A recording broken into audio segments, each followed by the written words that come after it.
Welcome, dear listener, to this cozy corner of history. Come, rest your weary head, and let me spin for you the tales of a time long past. Before we begin our journey into the Middle Ages, I'd love to know where in the world you're tuning in from and what time of day it is for you.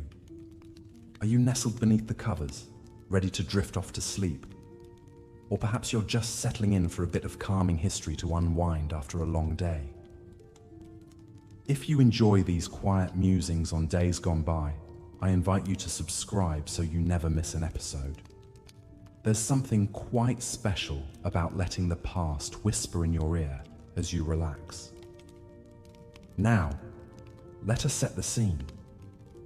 Imagine, if you will, a small medieval village at the first light of dawn. The air is crisp and cool, the sky just beginning to blush with streaks of pink and gold. A rooster crows somewhere in the distance, heralding the start of a new day. Slowly, the village begins to stir. Thatch-roofed huts emit plumes of smoke as peasant families kindle the fires that will warm their meager meals. The scent of wood smoke mingles with the earthy aroma of livestock, cattle lowing softly in their pens, awaiting the touch of the milkmaid's hands, pigs rooting contentedly in their sties. The sound of a blacksmith's hammer rings out, ting, ting, ting, as he stokes the flames of his forge, preparing for a long day spent shaping iron.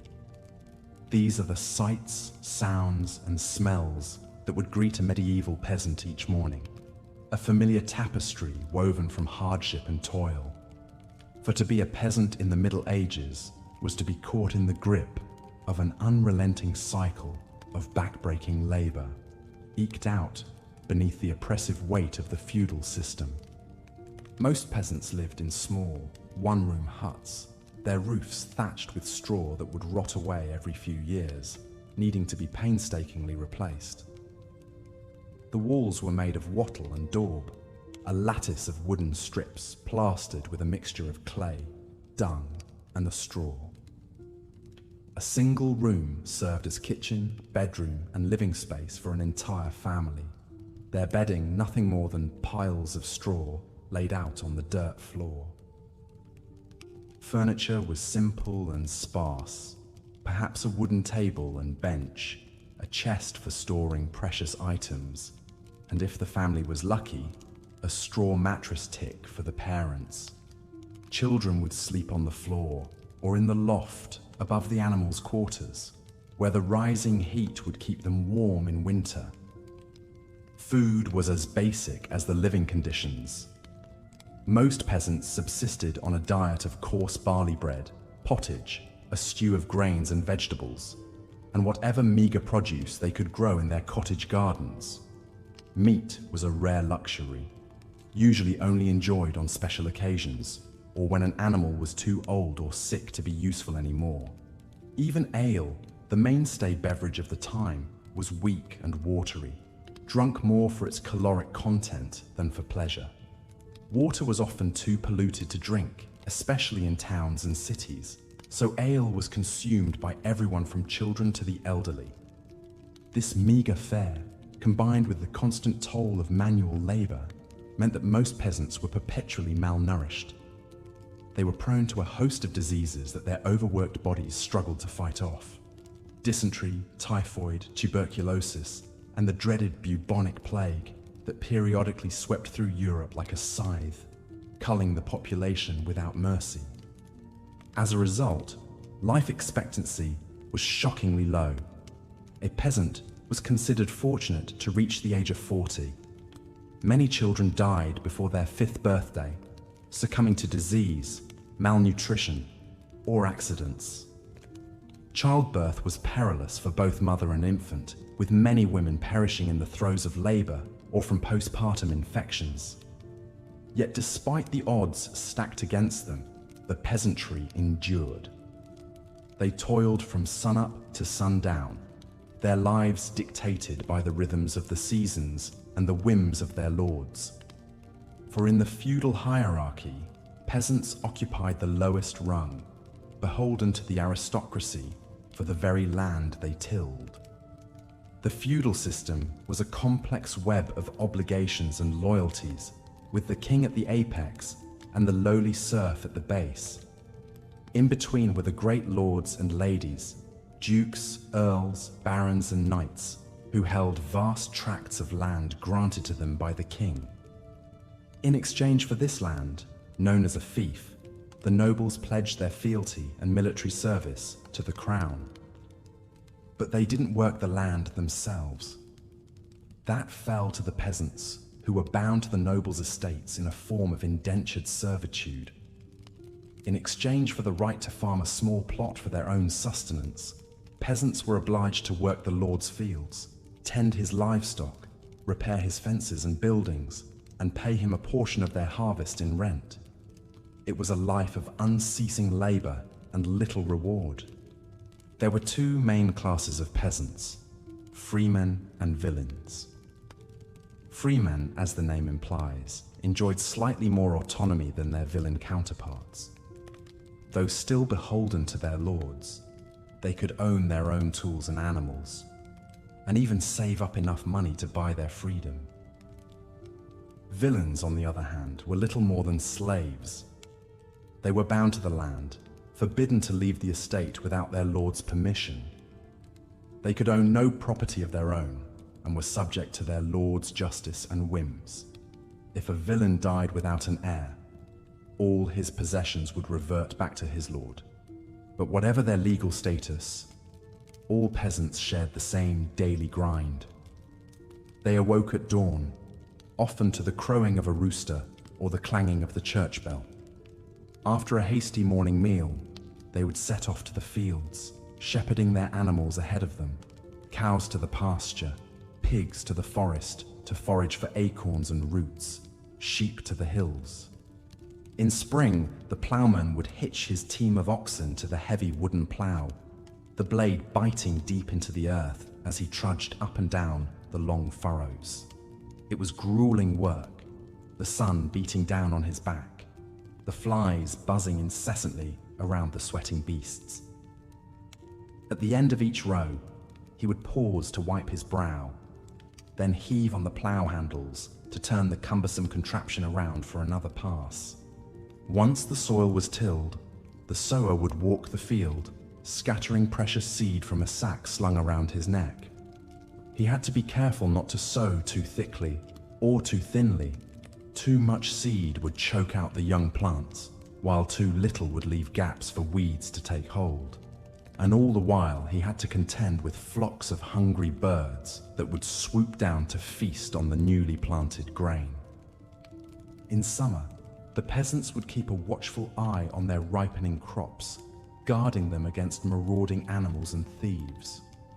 They would spend long hours weeding, hoeing, and stamping out insect infestations, all under the blazing sun. At harvest time, the whole village would mobilize to bring in the precious grain before the rains came.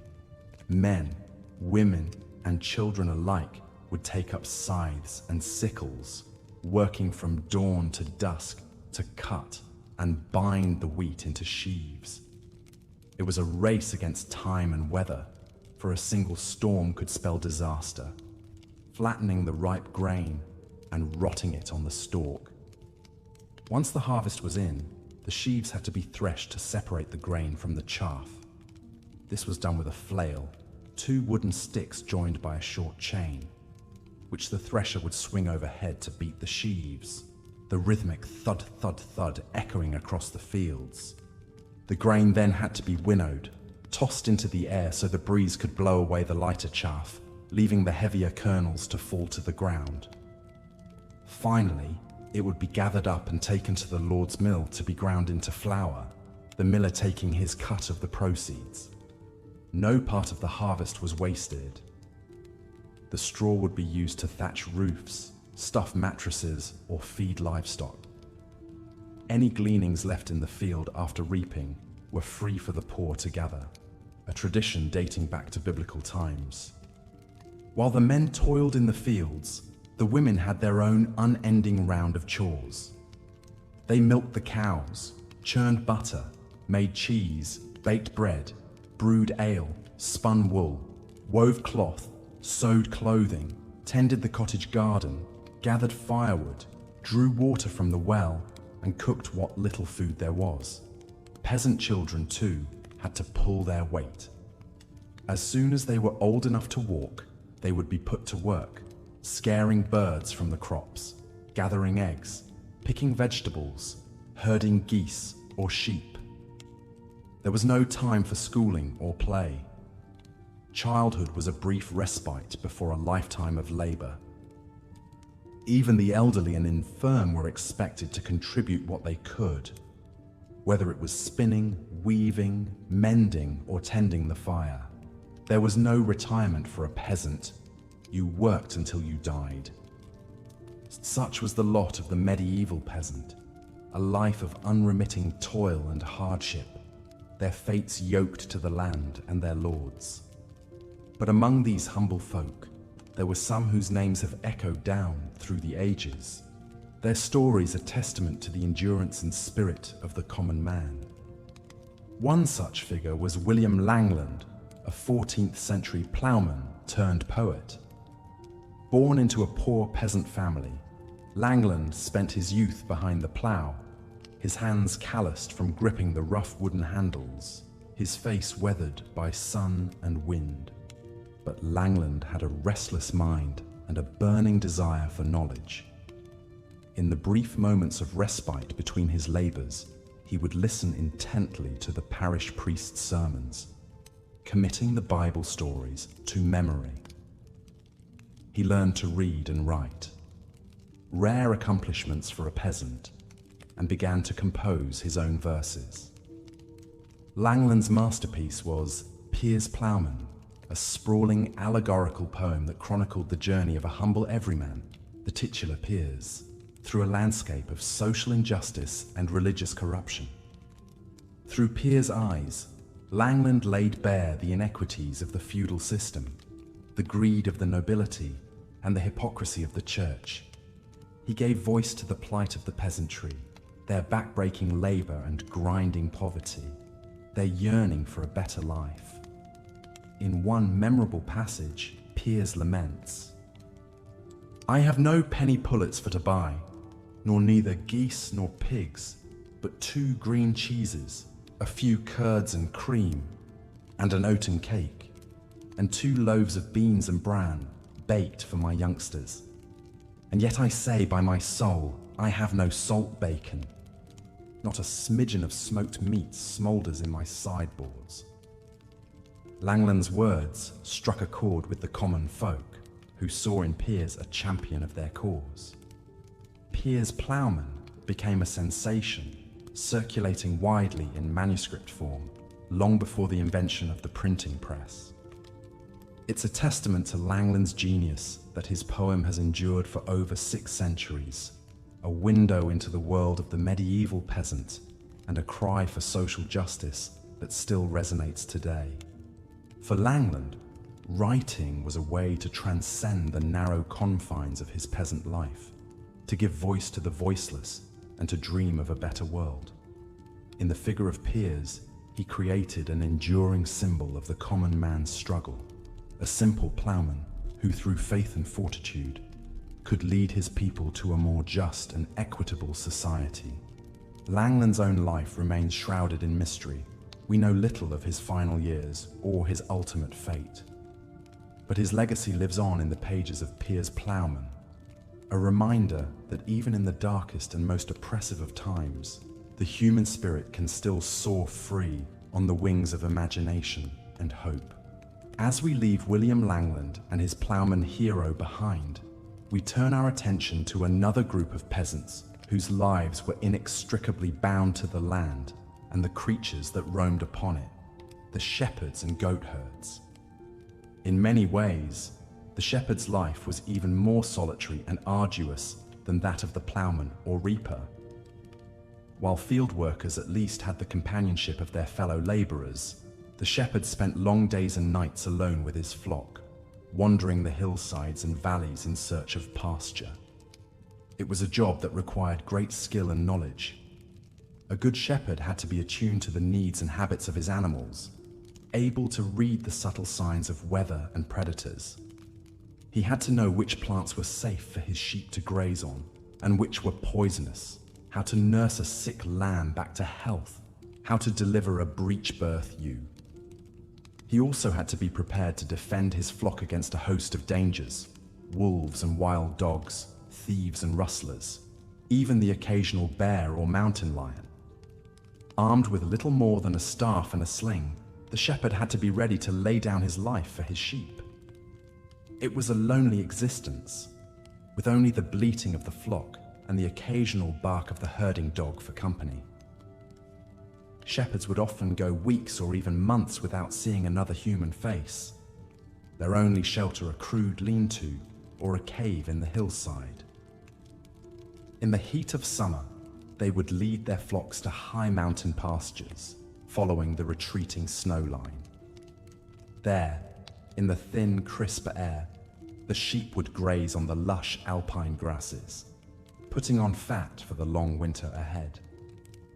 As autumn approached, the shepherds would begin the long drive back down to the lowlands, the sheep's wool heavy with the summer's growth. It was a treacherous journey, the narrow mountain paths slick with ice and snow, the threat of avalanches and rockfalls ever present. Once back in the valley, the sheep would be penned in stone-walled enclosures, the wool shorn and spun into yarn for clothing and blankets. The shepherd's work was never done. Even in the depths of winter, he had to keep a watchful eye on his flock, ensuring they were fed and sheltered from the bitter cold. It was a hard life, but one that had its rewards. There was a deep satisfaction in knowing that your skill and dedication kept your animals safe and thriving, that the wool on people's backs and the meat on their tables was the fruit of your labors. And in the quiet moments, when the sun was setting over the hills and the sheep were settled for the night, the shepherd could find solace in the beauty of the landscape around him, the play of light on the grass, the song of a lark overhead, the distant tinkle of a mountain stream. For some, this close communion with nature could be a source of great spiritual comfort.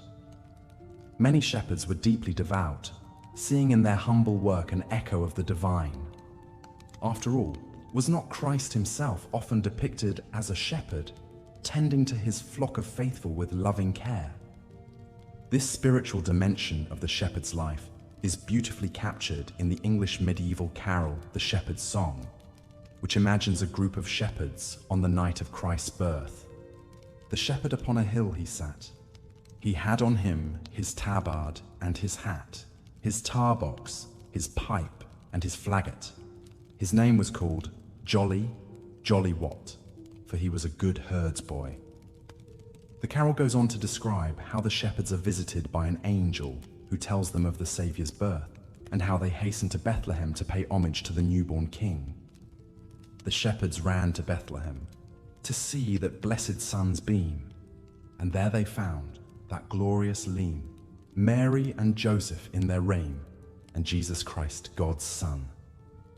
For the medieval peasant, the story of the Nativity would have had a special resonance. The idea that God himself had chosen to be born not in a palace, but in a lowly stable, surrounded by the humble beasts of the field. It was a reminder that even the most lowly and marginalized of people had worth in the eyes of the divine, that there was a spiritual dimension to even the most menial of tasks. Of course, not all shepherds were saintly figures. Like any group of people, they had their share of rogues and scoundrels, those who would steal from their neighbors' flocks or neglect their own animals in favor of drink and dice. But by and large, the shepherd was a respected figure in medieval society, his knowledge and skill highly valued by the community. In an age where wool was one of the most important commodities, a good shepherd could command a decent wage and enjoy a measure of social status. So the next time you don a woolen sweater or curl up under a warm blanket, spare a thought for the medieval shepherd, the solitary figure on the hillside, his watchful eyes and steady hand guiding his flock through the changing seasons. His simple faith, a beacon in a world of toil and uncertainty. As we leave the pastures and hillsides behind, we descend into the dark, dank world of the medieval city, a place of narrow, winding streets, overhanging timber. As the first rays of sunlight pierced the thatched roofs of the village, the peasants stirred from their slumber. The roosters crowed, heralding the start of another long, laborious day. Men, women, and children rose from their straw-filled mattresses, their breath visible in the chill morning air. They broke their fast on a meager meal of coarse bread and weak ale, fuel for the toil that lay ahead. Life for a medieval peasant was a harsh and unrelenting struggle. They dwelled in small, cramped huts, their earthen floors strewn with rushes to keep out the damp and cold. A hearth fire filled the single room with smoke, and a rough-hewn table and stool served as the only furnishings. Windows were mere slits in the walls, shuttered against the elements. Privacy was unknown. Entire families shared the same living space, sleeping side by side on pallets. Peasants were bound to the land, subservient to the lords and nobles who owned the vast estates. The feudal system that dominated medieval society left little room for autonomy or advancement. A peasant's lot was fixed from birth, tilling the same soil as their ancestors, marrying within their class, and passing on their meager possessions to their children. They were born into servitude and would likely die in servitude, their brief lives marked by unremitting hardship. The rhythm of a peasant's day was dictated by the rising and setting of the sun. They woke at first light, often to the sound of church bells tolling matins. After a sparse breakfast, they set about their appointed tasks. Men headed to the fields to tend to crops and livestock. Women fed the children, collected eggs, milked cows, and drew water from the village well. They baked bread, brewed ale, and tended vegetable gardens. Even the youngest children had chores, scaring birds from the seedbeds, gathering firewood, or helping with the washing. Meals were simple affairs, eaten in haste so as not to waste precious daylight.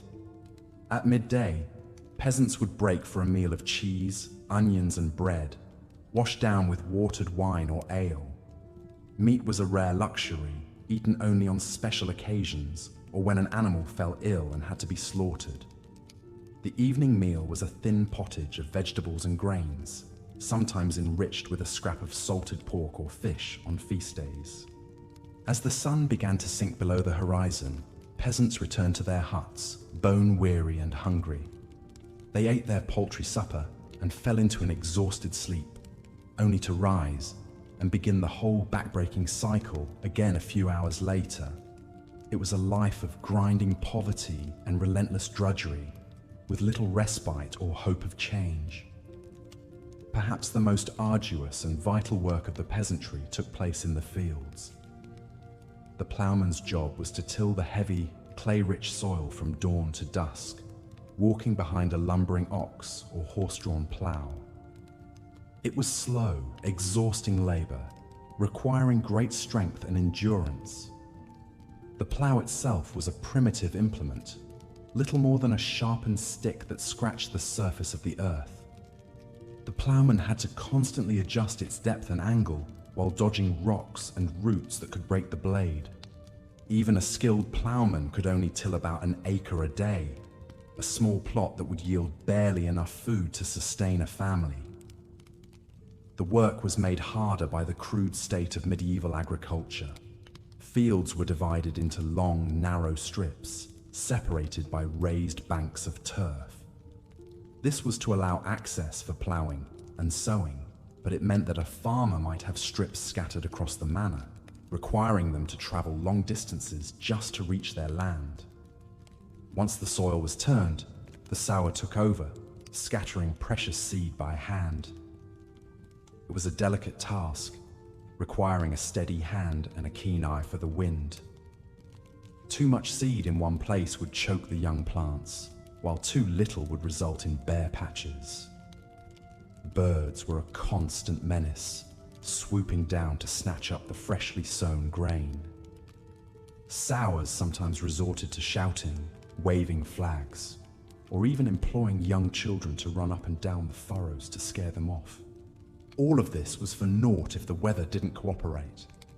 A dry spring could parch the seedlings, while heavy rains could wash them away or rot them in the ground. Hail and high winds could flatten a field in minutes, destroying months of hard work. It was a precarious existence, wholly dependent on the whims of nature.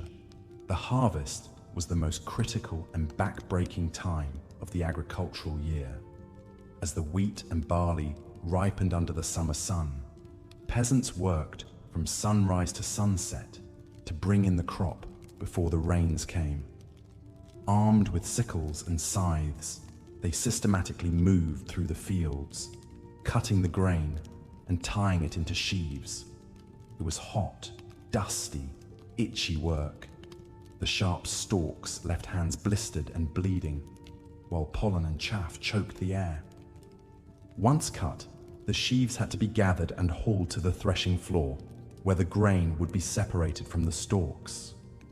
This required immense physical strength. A single sheaf could weigh up to 30 pounds.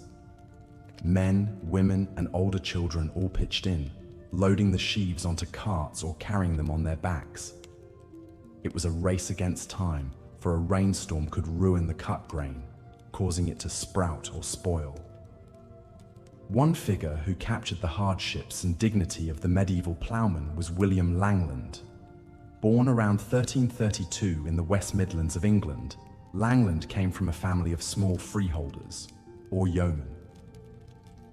As a young man, he likely worked the land himself, following the plough across the rolling hills and fertile valleys of his native Malvern. But Langland was also a man of letters, educated at a monastery school and possibly even at Oxford. In the 1360s, he began work on his masterpiece, Piers Plowman, an allegorical dream vision that blends social satire with spiritual seeking. The poem's central figure is the virtuous ploughman Piers, who embodies the ideal of honest labor and Christian humility. Through Piers, Langland gives voice to the plight of the common man in a time of great upheaval. The 14th century was marked by the devastation of the Black Death, the 100 Years' War, and the breakdown of the feudal order. Peasants were increasingly squeezed by heavy taxation and labor shortages, while the church and nobility grew ever more corrupt and oppressive. Langland channeled these frustrations into biting social commentary. In one memorable scene, he describes a field full of idlers, beggars, vagabonds, and friars, all shirking honest work. Piers appears and sets them straight, admonishing them to put your sickles in the corn and earn their keep like true Christians. It was a radical message for the time, elevating the status of manual labor and calling out the hypocrisy of the ruling classes. Yet, Piers Plowman is also a deeply spiritual work, reflecting Langland's own quest for meaning and salvation. Piers himself is a Christ-like figure, leading the dreamer on a pilgrimage towards divine truth. The poem grapples with weighty theological questions: the nature of sin and redemption, the role of grace and good works, the path to eternal life. For Langland, the answer lay in the simple dignity of the ploughman's life. By toiling humbly in the fields, in service to God and community, one could find a measure of grace amid the hardships of the world. It was a message that resonated with the common folk, and Piers Plowman became one of the most widely read works of the Middle Ages. Langland himself remained something of a mystery, even to his contemporaries. He seems to have spent much of his life as a poor cleric in London, eking out a living by saying prayers for wealthy patrons. He may have fallen on hard times. In one haunting passage, he describes himself as clothed in rough cloth, my covering a hard bed. Yet he never lost his sharp eye for the follies and injustices of his age. In the end, Langland's legacy was to give voice to the voiceless, to capture the joys and sorrows, the hopes and fears of the common man. His ploughman Piers became a folk hero, a symbol of the enduring spirit of the labouring classes. In a time when most literature was written by and for the elite, Langland spoke for the masses, affirming the dignity and worth of even the lowliest peasant. As we imagine Langland following his plough across the fields, his weather-beaten hands gripping the handles, his mind spinning out visions of sin and salvation, we can't help but be moved by his example. He reminds us of the profound humanity that can be found in even the most humble of lives, and the power of literature to give shape and meaning to the struggles of the common man. So let us pause for a moment as the sun rises over the thatched roofs and the ploughman begins his weary trudge across the furrows to remember William Langland and the countless unnamed peasants who toiled in obscurity, yet whose labours sustained a civilization.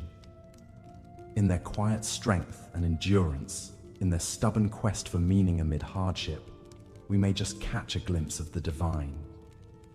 For tending to animals was no less arduous than working the land. Medieval peasants relied heavily on livestock for food, clothing, and draft power. They raised cattle for milk and meat, sheep for wool and parchment, pigs for bacon and lard, chickens for eggs and feathers, and draft horses and oxen for ploughing and hauling.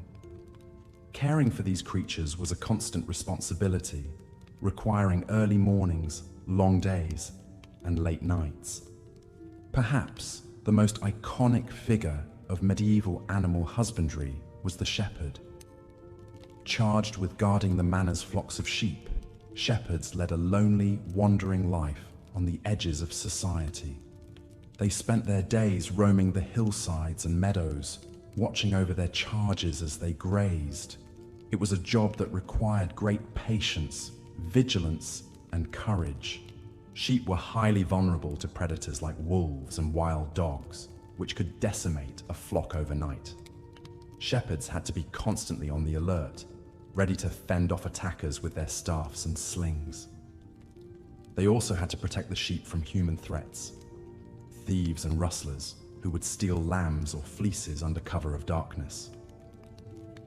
To guard against these dangers, shepherds often slept out in the open, wrapped in thick woolen cloaks against the cold night air.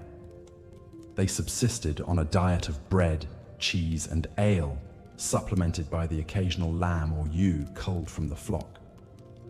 It was a hard, solitary existence, with little human contact beyond the occasional encounter with other shepherds or travelers on the road. Yet shepherding also had its quiet joys and satisfactions. Shepherds developed a deep knowledge of their local landscape, the best grazing spots, the safest watering holes, the paths and landmarks that could guide them home. They learned to read the weather in the clouds and winds, to predict storms and showers, and they took pride in the health and vitality of their flocks, knowing that their skill and dedication made possible the wool and mutton that sustained the manor. Goat herds followed a similar way of life, leading their nimble, mischievous charges to pasture in scrubby hills and rocky outcroppings. Goats were prized for their milk, cheese, and meat, but they were notoriously difficult to keep in check. They would eat almost anything, including precious crops and vegetables, and were prone to wandering off or getting stuck in precarious spots. Goat herds needed a quick eye and a firm hand to keep their herds under control. The lowliest of the pastoral professions was undoubtedly the swineherd. Pigs were considered unclean animals in medieval society, associated with filth, gluttony, and sin. They were often left to roam free in forests and woodlands, foraging for acorns, roots, and small game. It was the swineherd's job to keep track of these unruly creatures and drive them to market when the time came. It was a dirty, thankless task, looked down upon by the other villagers. Swineherds spent their days trudging through muddy, tangled underbrush, shouting and whistling to keep the pigs in line. They were constantly covered in muck and mire, and the stench of the animals clung to their hair and clothing. Even their homes on the outskirts of the village were shunned, as if the very presence of pigs could contaminate by association. Yet even among the rough and tumble world of swineherds, there were those who found a measure of purpose and belonging. Consider the peculiar tale of Johanna, a young woman who found herself tending geese for a wealthy landowner in the 14th century Germany. Johanna was a serf, bound to her lord's estate from birth. As a child, she had shown a knack for handling birds, calming skittish hens, coaxing geese to nest, and collecting eggs with gentle hands. When the manor's goose girl died of the pox, Johanna was chosen to take her place, much to the surprise of all who knew her as a shy, retiring sort. At first, Johanna relished her new role. She spent her days leading the honking, waddling geese to the best patches of grass and clover, watching them snap up insects and preen their feathers in the sun. She marveled at their complex social lives, the way they paired off in mated couples, fiercely defending their nests and goslings. She even grew fond of their distinct personalities, the bold gander who always led the flock, the fussy mother who fretted over every eggshell. But as the months wore on, Johanna began to feel the weight of her solitude. The other villagers looked askance at the strange girl who spent all her time with birds, muttering and singing to herself as she wandered the fields. They whispered that she was touched in the head, or worse, that she consorted with dark powers to keep her flock in line. The rumors came to a head when a series of misfortunes befell the village. Cows went dry, crops withered in the fields, and a sickly green mist hung over the mill pond. The superstitious villagers were quick to point the finger at Johanna, claiming she had cursed them with her uncanny ways. They demanded that the Lord do something about his unnatural servant. Johanna's fate hung in the balance, her life and livelihood threatened by the very creatures she had come to love. In the end, it was the geese themselves who saved her, or so the story goes. When the Lord's men came to drag Johanna away, the geese surrounded her in a honking, flapping circle, refusing to let anyone near. The Lord, impressed by their loyalty, declared that no one who inspired such devotion could be a witch, and let Johanna go free. From that day on, Johanna was left in peace to tend her feathered charges. She lived out her days on the fringes of the village, finding solace in the simple rhythms of the seasons and the company of her birds. And though she remained an outsider to the end, whispers of her strange gifts and uncanny bond with nature would echo through the generations, a reminder of the magic that could be found in even the humblest of lives. As the sun climbs higher in the sky, we leave Johanna amid her contented flock, their soft honks and rustles fading into the distance. Her story is a testament to the quiet strength and resilience of the medieval peasantry, the way they carved out pockets of meaning and beauty in a world that often seemed cold and unyielding. In tending to their animals, they found not just sustenance, but a sense of purpose and connection that sustained them through even the darkest of times. Let us turn now to the Lord's own estate, where a different sort of drudgery awaited the lowliest of serfs. For while the fields and pastures might offer a certain wild freedom, the confines of the manor house and its outbuildings were a hive of ceaseless toil, governed by the whims and demands of the master and his family. Perhaps no job was more loathed and reviled than that of the gong farmer. In a time before modern sanitation, the disposal of human waste was a critical and unpleasant necessity. Cesspits and latrines had to be regularly emptied to prevent disease and stench from overtaking the household. It fell to the gong farmers to wade into these fetid pits and haul out the muck and filth with buckets and shovels. It was a grueling and nauseating task, one that even the most hardened laborers sought to avoid. The stink of human waste was overpowering, clinging to hair and skin long after the work was done. The gong farmers were constantly exposed to noxious fumes and disease-ridden sludge, making them prone to illness and infection. They were shunned by the rest of the household staff, forced to eat and sleep separately to avoid spreading the contagion. Yet even in this degrading work, there were flashes of humanity and camaraderie. Gong farmers often worked in pairs or teams, relying on each other for support and safety as they descended into the murky depths. They developed their own crude humor and rituals to cope with the vileness of their task, swapping bawdy jokes and quips as they shove.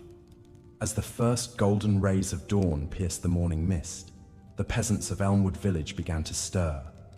The cock's crow echoed through the thatch-roofed huts, signaling the start of another long day of labor. Men, women, and children rose from their straw pallets, joints stiff from the damp chill that seeped through the walls. They broke their fast on a meager meal of pottage, a thin gruel of boiled grains and vegetables, before setting out to toil in the fields and pastures. Life was hard for these peasants, beholden to the land and the feudal lords who ruled over them. From sunup to sundown, they worked the soil, tended to livestock, and performed countless other backbreaking tasks, all for the privilege of eking out a bare subsistence living. Most could expect to live only 30 or 40 years, their bodies worn down by malnutrition, disease, and unrelenting toil. As the villagers dispersed to their labors, let us follow in the footsteps of the ploughman as he made his way to the fields. With a crude iron plough hitched to a pair of oxen, he faced the daunting task of tilling acres of rich but heavy soil. The plough was a simple but crucial tool, little changed since Roman times. Little more than a wooden frame with an iron coulter to cut the sod and a moldboard to turn it over, it nonetheless transformed European agriculture in the Middle Ages. The ploughman's work was grueling and repetitive. He had to keep the plough straight and level, no easy feat when contending with rocks, roots, and clumps of grass. Guiding the oxen required constant vigilance and occasional goading with a goad or whip. At the end of each long furrow, he had to heave on the plough handles to turn the team around and begin the next pass. Hour after hour, he trudged across the field, leaving a neat pattern of dark, upturned earth in his wake. One man who captured the hardships and quiet dignity of the medieval ploughman was William Langland.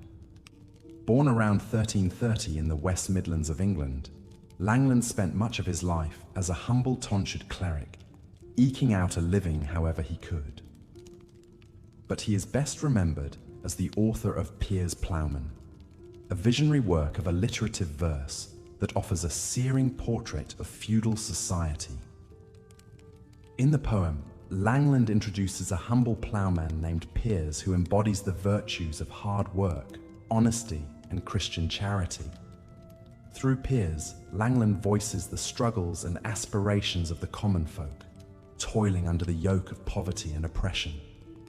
He laments the corruption of the church and the greed of the nobility, calling for a return to a simpler, more righteous way of life. Though little is known of Langland's own life, it's tempting to see echoes of his experiences in the vivid descriptions of rural labor in Piers Plowman. In one memorable passage he writes, "In a summer season when soft was the sun, I clothed myself in a cloak as I shepherd were, habit like a hermit unholy of works, went wide in this world wonders to hear." Langland may have spent time as a shepherd or ploughman in his youth, giving him first-hand knowledge of the back-breaking toil that was the peasant's lot. His empathy for their plight shines through in the character of Piers, who becomes a Christ-like figure, leading the people toward redemption. As the ploughman in Elmwood Village finished the last furrow and unhitched his weary oxen, perhaps he took some small comfort in knowing that a poet like Langland had given voice to his struggles. But there was little time to reflect as the sun climbed higher in the sky. The sower was already scattering precious seed on the freshly turned earth, racing against time and weather to ensure a good crop come harvest time. The sower's task was one that required both skill and stamina. Carrying a heavy sack of seeds slung over one shoulder, he would march up and down the field, casting the grain in a wide arc with each step. The key was to maintain a steady rhythm and an even spread, ensuring that each square foot of soil received the optimal number of seeds. Too few and the harvest would be lean. Too many and the crowded seedlings would choke each other out. But the sower's greatest enemy was the weather. A sudden downpour could wash away the carefully scattered seed, while a dry spell could parch the soil and prevent germination. And then there were the birds. Flocks of crows, pigeons and starlings that would descend on the freshly sown field, gorging themselves on the tasty morsels. To guard against such threats, the sower might resort to various tricks and charms. Some would mix the seed with bitter herbs or crushed pepper to deter birds, while others would recite rhyming incantations as they worked, invoking God and the saints to protect their precious crop. One popular medieval prayer went, "Holy Mary, Mother mild, bless the seed I sow this day. Let each grain spring forth and grow 100-fold to feed us all." Whether such charms had any real effect is doubtful, but they offered a measure of psychological comfort to the sower as he toiled beneath the hot sun. And when the last seed was cast and the empty sack folded away, he could only trust in providence and the benevolence of nature to bring forth a bountiful crop. As the sower finished his work and headed for a brief, hard-earned rest, the reaper was already sharpening his scythe in preparation for the harvest to come. Of all the tasks in the agricultural cycle, reaping the grain was perhaps the most physically demanding and time-sensitive. For a few crucial weeks in late summer, the entire community would mobilize to bring in the ripened wheat, barley, and rye before the autumn rains could ruin it. The reaper's tool was the scythe, a long curved blade attached to a wooden handle. Swinging it in a wide arc, he would cut a swath through the standing grain, letting it fall in a neat row behind him. Following close behind, a team of men and women would gather up the stalks and tie them into sheaves to be hauled away to the threshing floor. It was back-breaking work, requiring a strong arm and a steady hand. The reaper had to maintain a relentless pace, cutting as much grain as possible in the long daylight hours. Stopping only for brief breaks to sharpen the blade or quench his thirst from a leather flask, he would toil from dawn to dusk, his shirt soaked with sweat and his muscles screaming with fatigue. Yet there was also a sense of camaraderie and shared purpose among the harvesters. The whole village would come together to bring in the crop, with even the youngest and oldest pitching in where they could. Songs and stories would help pass the time and lift flagging spirits, and there was always the promise of a harvest feast to look forward to when the last sheaf was gathered in. As the harvesters labored in the golden fields, spare a thought for the humble shepherd, whose job was a lonely and often dangerous one. Charged with guarding the village's precious flocks of sheep and goats, the shepherd spent long days and nights out on the hillsides and pastures, exposed to the elements and the threat of predators. The shepherd's most important tool was his crook, a long staff with a hooked end used to catch and control wayward sheep. He would also carry a sling or a horn to fend off wolves or other beasts that might threaten the flock. But his greatest asset was his faithful dog, a constant companion and invaluable helper in managing the herd. The life of a shepherd was a solitary one, with long hours spent watching over the grazing animals. He had to be constantly alert for signs of trouble, a sickly ewe, a lost lamb, or a lurking predator. At night, he would pen the flock in a makeshift fold and take turns with his dog to keep watch, huddled beneath a rough woolen cloak for warmth. Despite the hardships, many shepherds took pride in their work and developed a deep bond with their charges. They would know each animal by sight and often give them affectionate names. In a world where most peasants had little control over their own lives, the shepherd enjoyed a degree of autonomy and self-reliance that was rare among his fellow villagers. One shepherd who embodied these qualities was Johanna, a young woman who lived in a small town in the German Duchy of Bavaria in the early 15th century. Johanna had been tending geese for a wealthy landowner since she was a child and had developed a reputation as a skilled and reliable goose girl.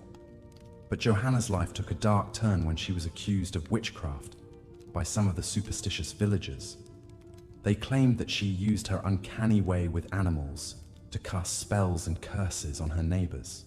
Johanna was arrested and subjected to brutal interrogation by the local authorities, who were convinced that she was in league with the devil. Despite the lack of evidence against her, Johanna was found guilty and sentenced to death by burning at the stake. As she was led to the pyre, she maintained her innocence and dignity, insisting that she was a simple goose girl who had done nothing wrong. According to legend, as the flames consumed her, the geese that she had tended for so long broke free from their enclosures and flew to her side, honking mournfully as if in tribute to their beloved mistress.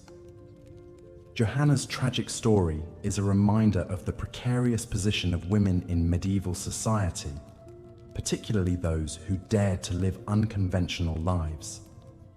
As a shepherd and a single woman, Johanna defied the norms of her time and place and paid the ultimate price for it. Yet her memory lives on as a testament to the resilience and courage of the common folk, who faced adversity with grit and grace. From the lonely pastures to the bustling villages, the peasants of the Middle Ages toiled ceaselessly to keep their communities alive and functioning. And nowhere was this more evident than in the lowly but essential work of the swineherd. Charged with managing the village's herd of pigs, the swineherd was a figure of both necessity and disdain in medieval society.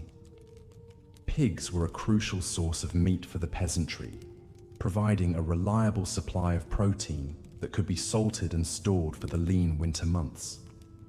But they were also dirty, unruly creatures that required constant supervision and care. It fell to the swineherd to drive the pigs out to the forests and fields each day to forage for acorns, roots, and other fodder. It was a dirty, thankless job that often involved wading through mud and muck and dealing with the pig's stubborn and sometimes aggressive behavior. The swineherd would use a staff or a whip to keep the herd in line, and had to be constantly alert for signs of disease or injury among the animals. He also had to contend with the threat of thieves or wild animals that might try to make off with a tasty pig. But perhaps the greatest challenge for the swineherd was the social stigma that came with the job. In a world where cleanliness was next to godliness, the swineherd was seen as a filthy, low-class individual, barely a step above the animals he tended. He was often shunned by his fellow villagers and excluded from many of the social and religious rituals that bound the community together. Despite these hardships, the swineherd played a vital role in the village economy, ensuring a steady supply of pork for the tables of rich and poor alike. And like many of his fellow peasants, he found ways to carve out small moments of joy and meaning in a life of unrelenting toil. As the swineherd drove his herd back to the village at the end of a long day, he might take a moment to appreciate the beauty of the sunset over the fields, or to savor the simple pleasure of a hot meal and a warm fire. For in the face of hardship and adversity, it was these small things that made life bearable for the common folk of the Middle Ages. Indeed, the very lowliness and marginalization of the most humble peasants may have bred in them a special kind of resilience and fortitude. Take, for example, the story of Wat Tyler, a man who rose from obscurity as a roof tiler to become one of the most famous rebels in English history. Born in the mid-14th century in Kent, Tyler spent his early life toiling on church estates to earn a meager living. Roofing was a skilled trade, but one that required long hours of dangerous work atop high buildings in all kinds of weather. Tyler may have been illiterate, but he was intelligent and charismatic, with a keen sense of the injustices faced by his fellow peasants. In 1381, those injustices boiled over into open rebellion, as thousands of peasants rose up against the oppressive poll taxes imposed by the young King Richard II and his unpopular ministers. Tyler emerged as one of the leaders of the revolt, commanding a large force of rebels who marched on London, burning and looting as they went. The rebels' demands were simple but far-reaching: an end to serfdom, the right to rent land at reasonable rates, and the removal of corrupt officials from power. For a brief moment, it seemed as if they might succeed, as the king himself was forced to meet with Tyler and the other leaders at Mile End. But the moment was short-lived. During a heated confrontation at Smithfield, Tyler was suddenly attacked and stabbed by the Mayor of London, William Walworth. As he lay dying, the king's men moved in to crush the rebellion, scattering the peasant army and hunting down its leaders. Tyler's death marked the end of the peasants' revolt, but his legacy lived on as a symbol of resistance against tyranny and oppression. In the centuries that followed, his name would be invoked by countless other rebels and reformers, from the Lollards to the Chartists.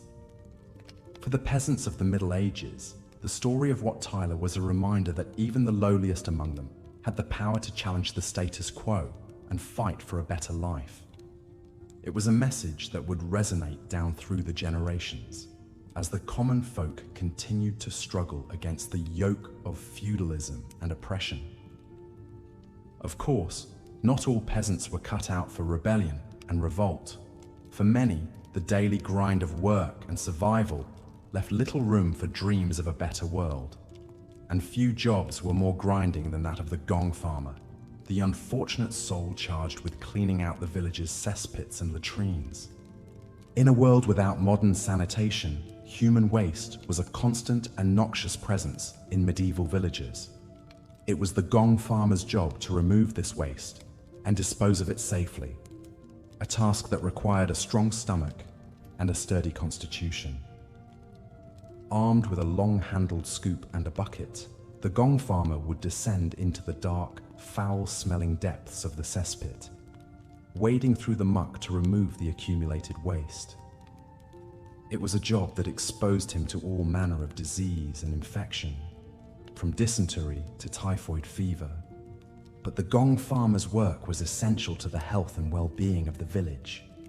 Without proper waste disposal, the streets and alleys would quickly become clogged with filth and vermin, breeding grounds for disease and pestilence. Despite the vital importance of their work, gong farmers were among the most despised and marginalized members of medieval society. They were often forced to live on the outskirts of the village, shunned by their neighbors and barred from many of the social and religious activities that bound the community together. Yet even in this lowly and unpleasant job, there were moments of humanity and compassion. One story tells of a gong farmer named John, who was called to clean out a cesspit at a local monastery. As he worked, he discovered a small malnourished child who had fallen into the pit and was near death. Without hesitation, John climbed down into the filth and rescued the child, cleaning him off and wrapping him in his own cloak. He then took the boy to the monastery infirmary, where he was nursed back to health by the monks. When the abbot of the monastery heard of John's selfless act, he was moved to reward him with a small plot of land and a new set of clothes. It was a rare moment of recognition for a man who toiled in obscurity and squalor, a reminder that even the lowliest among us have the capacity for kindness and compassion.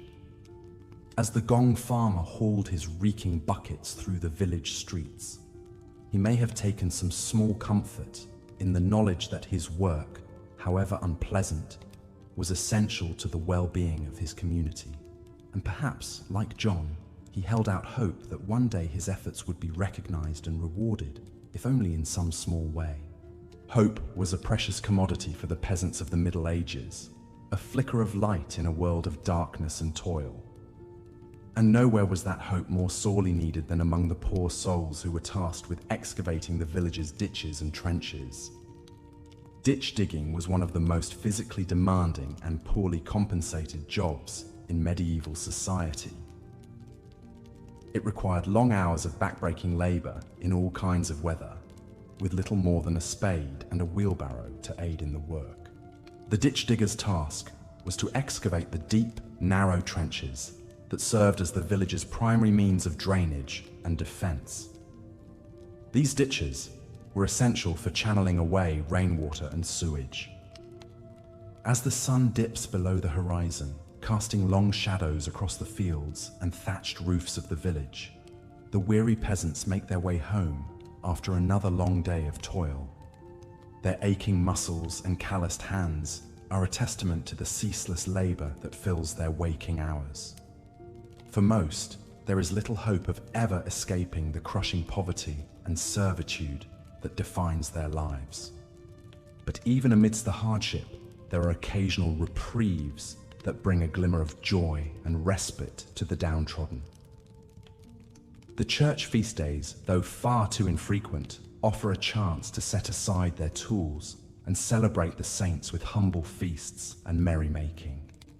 The harvest celebrations, when the last sheaves of grain are finally bundled and stored, are a time of music, dancing, and a few precious hours of revelry before the cycle of planting and reaping begins anew. And then there are the traveling minstrels, those wandering troubadours who occasionally pass through the villages, bringing with them tales of far-off lands, epic romances, and heroic deeds. For a few enchanted evenings, the peasants can lose themselves in the magic of storytelling, forgetting for a moment the grinding reality of their lives.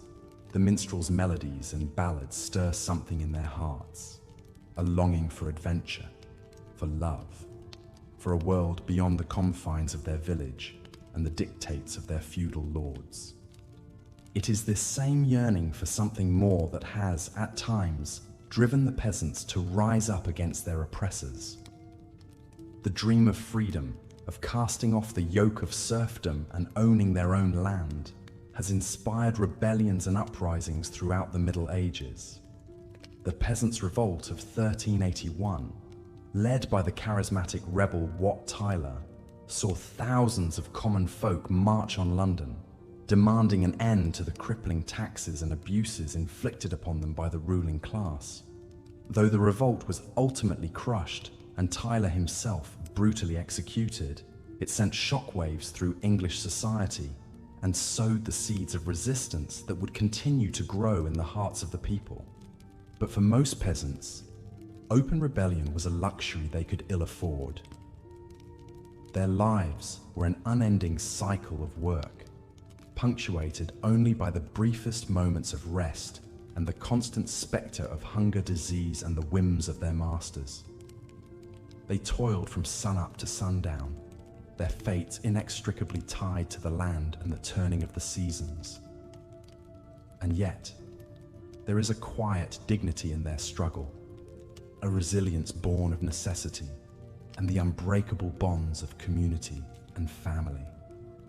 As the last light fades from the sky and the peasants settle into their humble homes, we are reminded of the countless generations who came before us, whose blood, sweat, and tears helped to build the foundations of the world we know today. Theirs was a life of unimaginable hardship, but also one of great strength, endurance, and the indomitable human spirit that refuses to be broken, even in the face of the most daunting odds. So let us remember the medieval peasants, not just as faceless figures from a distant past, but as individuals with their own hopes, dreams, and stories. From the inspiring tale of William Langland, the ploughman turned poet, to the peculiar legend of Johanna the Goose Girl, accused of witchcraft by superstitious villagers, each peasant had a unique tale to tell, even if history has largely forgotten them. And as we drift off to sleep, let us spare a thought for those long-ago laborers whose lives were so different from our own, yet whose struggles and triumphs still resonate across the centuries. In honoring their memory, we pay tribute to the resilience of the human spirit and the enduring power of hope in the face of adversity. For though the Middle Ages may seem like a distant and foreign land, the story of the peasants is, in many ways, the story of us all. A tale of hardship and heartbreak, but also of courage, compassion, and the unbreakable bonds of our shared humanity. So let us journey back one final time, to a world lit only by fire and the sweat of honest labor. As the peasants' weary eyes close and they drift off into a well-earned slumber, we too can allow ourselves to slip into the gentle embrace of sleep, secure in the knowledge that their legacy lives on in the very fabric of our modern world. And as we dream, perhaps we will catch a glimpse of those long-ago fields and villages, and the hardy souls who called them home. A reminder of how far we have come, and of the debt we owe to those who came before. But even as we sleep, the wheels of history continue to turn, slowly but inexorably. The seeds of change that were planted in the Middle Ages will one day bear fruit, as the old feudal order begins to crumble and new ideas and opportunities begin to take root. The Renaissance and the age of exploration lie just over the horizon, waiting to transform the world in ways that even the most visionary peasant could never have imagined. And so we leave the medieval village behind, with its thatched roofs and muddy lanes, its hardships and its small joys. The peasants will rise with the sun to begin another day of toil, their lives governed by the eternal rhythms of the land and the unyielding demands of their feudal masters. But even in the midst of their struggles, they carry within them the spark of something greater, the resilience, the ingenuity, and the unbreakable spirit that will one day help to shape the course of human history. As we bid farewell to the Middle Ages and all its trials and tribulations, let us carry with us the lessons of the peasants, the value of hard work, the power of community, and the enduring strength of the human heart. And let us never forget the countless generations of forgotten heroes who toiled in obscurity, whose blood and sweat and tears helped to build the world we know today. In the end, the story of the medieval peasants is a testament to the indomitable nature of the human spirit, a reminder that even in the darkest of times, hope and resilience can still flourish. And as we drift off into the gentle embrace of sleep, let us hold fast to that hope and to the knowledge that though the road ahead may be long and fraught with challenges, we carry within us the same strength and determination that sustained our ancestors through the ages. So let us sleep now and dream of a world transformed, where the backbreaking labor of the peasants has given way to new opportunities and new horizons. And let us awake with renewed purpose, ready to take up the torch that they have passed down to us, and to build a future that honors their sacrifice and their unwavering spirit. For in the end, the story of the peasants is the story of us all, a reminder of how far we have come and of the endless possibilities that lie ahead, waiting to be seized by those with the courage and the vision to reach for them. As the sun dips below the horizon, casting long shadows across the fields, the weary peasants make their way home. Their backs ache from hours bent over crops, their hands rough and calloused from gripping tools. The air is filled with the earthy scent of soil and the pungent odor of farm animals. Despite the hardships of the day, there is a sense of satisfaction in a job well done, in the knowledge that their labor has wrung sustenance from the land. But for many, this contentment is fleeting.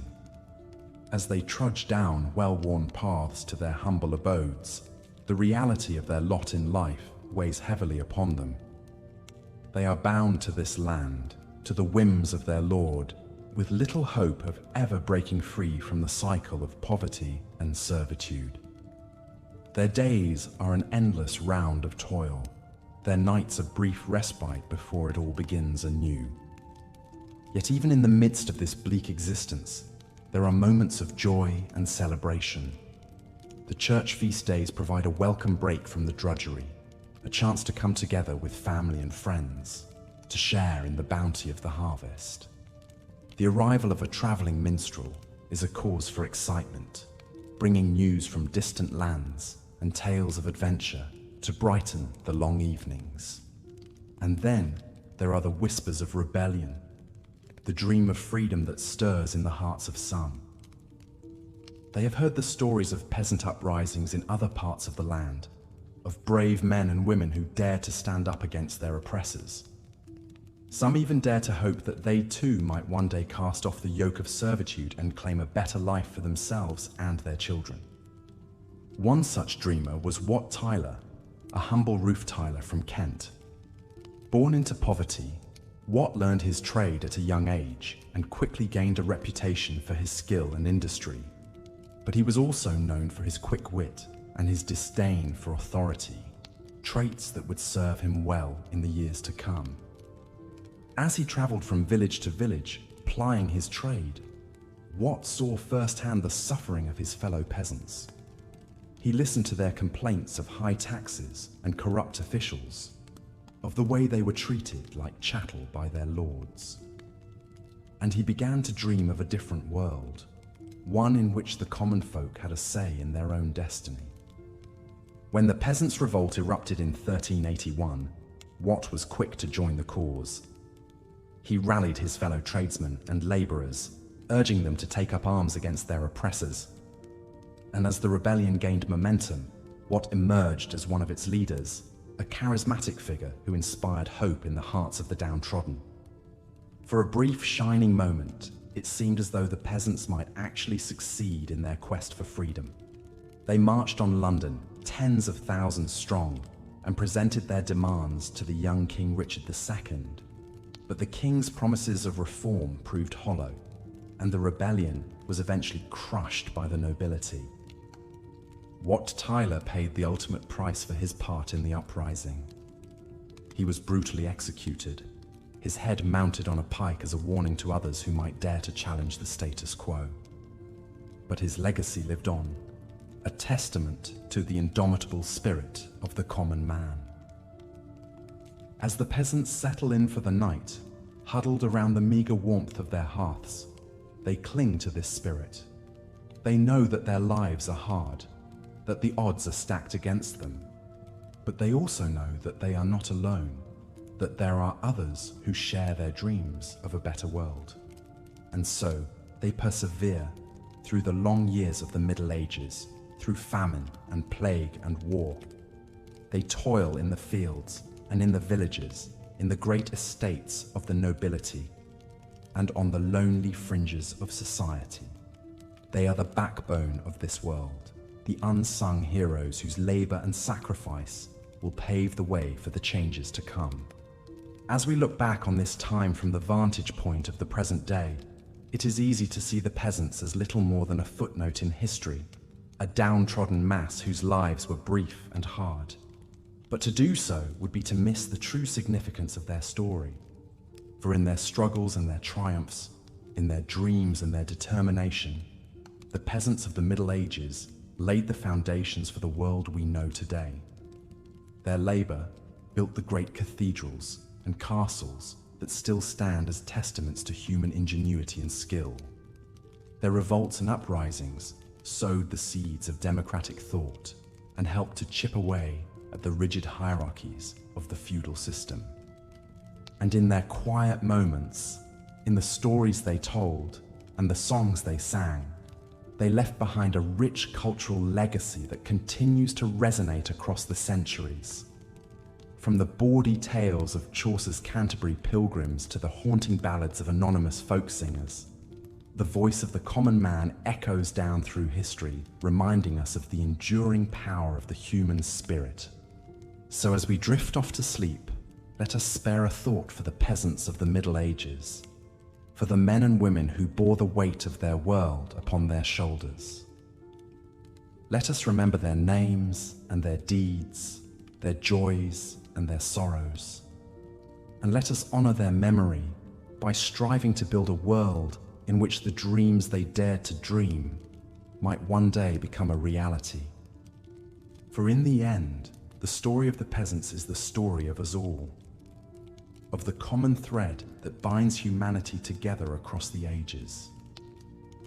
It is a story of hope and heartbreak, of struggle and perseverance, of the indomitable will to survive and thrive in the face of adversity. And it is a story that will continue to be told as long as there are those who labor and those who dream, those who toil and those who dare to imagine a better world. As the last embers of the hearth fire die out and the peasants drift off into slumber, the world outside grows still and silent. The fields and forests, the villages and towns, all are cloaked in darkness, waiting for the dawn of a new day. And in that darkness, the spirit of the peasants lives on, a testament to the enduring power of the human heart, to the unquenchable thirst for freedom and justice that burns within us all. So let us sleep now and dream of a world in which the peasants' dreams might one day come true. Let us rest in the knowledge that their struggle was not in vain, that their legacy lives on in the world we have built upon the foundations they laid. And let us awake to greet the dawn with renewed hope and purpose, ready to take up the task that they began so many centuries ago, the task of building a world in which all may live in dignity and peace. As the weary shepherds guided their flock back to the safety of the village, their bleating charges ambling along well-trodden paths, the sinking sun painted the sky in hues of orange and crimson. The day's labors were done, but tomorrow would bring more of the same, tending to the animals, keeping them safe from predators and thieves, and enduring the hardships of a life spent largely outdoors. For shepherds and goat herds, there was little respite from the elements. They slept beneath the stars, wrapped in rough woolen cloaks, always alert for any signs of danger. Wolves prowled the edges of the forests, their howls piercing the night, while sneaky foxes crept in to snatch lambs that strayed too far from their mothers. And then there were the human threats, bandits and rustlers who would steal entire herds, leaving the shepherds to face the wrath of their lords. But despite the challenges, there was a certain peace to be found in the pastoral life. The gentle munching of the sheep as they grazed, the tinkling of bells around their necks, the soft bleating of newborn lambs. These were the sounds that filled the shepherds' days. They whiled away the long hours by carving intricate designs into wooden staffs, or playing simple tunes on reed pipes. Some even composed poetry, finding inspiration in the rugged beauty of the landscape. One such shepherd was a young man named Peter. He had been tending sheep since he was old enough to walk, learning the trade from his father and grandfather before him. Peter had a way with animals. He could calm a skittish ewe with a gentle word, or coax a wayward lamb back to the fold with a few well-placed whistles. He took pride in his work, knowing that the wool from his flock would be spun into warm clothing, and the meat would feed hungry villagers. But Peter dreamed of a different life, one not bound by the whims of the weather or the demands of his lord. He had heard tales of the great cities where men could be free to choose their own path, to learn a trade or join a guild. He imagined himself as a master weaver, creating beautiful tapestries for noble houses, or a skilled mason, leaving his mark on grand cathedrals that would stand for centuries. For now, though, Peter's world was bounded by the rolling hills and verdant pastures of his lord's estate. He knew every inch of the land, from the babbling brooks where his flock stopped to drink to the shady groves where they sought shelter from the midday sun. He had even given names to some of his favorite sheep. There was old Bela, the matriarch of the flock, and little Milo, the runt who had surprised everyone by surviving a particularly harsh winter. As the last light faded from the sky and the stars began to twinkle overhead, Peter settled down for another night in the open air. He gathered his cloak around him and leaned back against a gnarled oak tree, his faithful sheepdog curled up at his feet. In the distance, he could hear the faint sounds of the village, the barking of dogs, the laughter of children, the clang of the blacksmith's hammer. It was a reminder that even in the solitude of the pastures, he was still part of a community, one that relied on the hard work of shepherds like him. As Peter drifted off to sleep, his mind wandered to the stories he had heard of great shepherds from the past.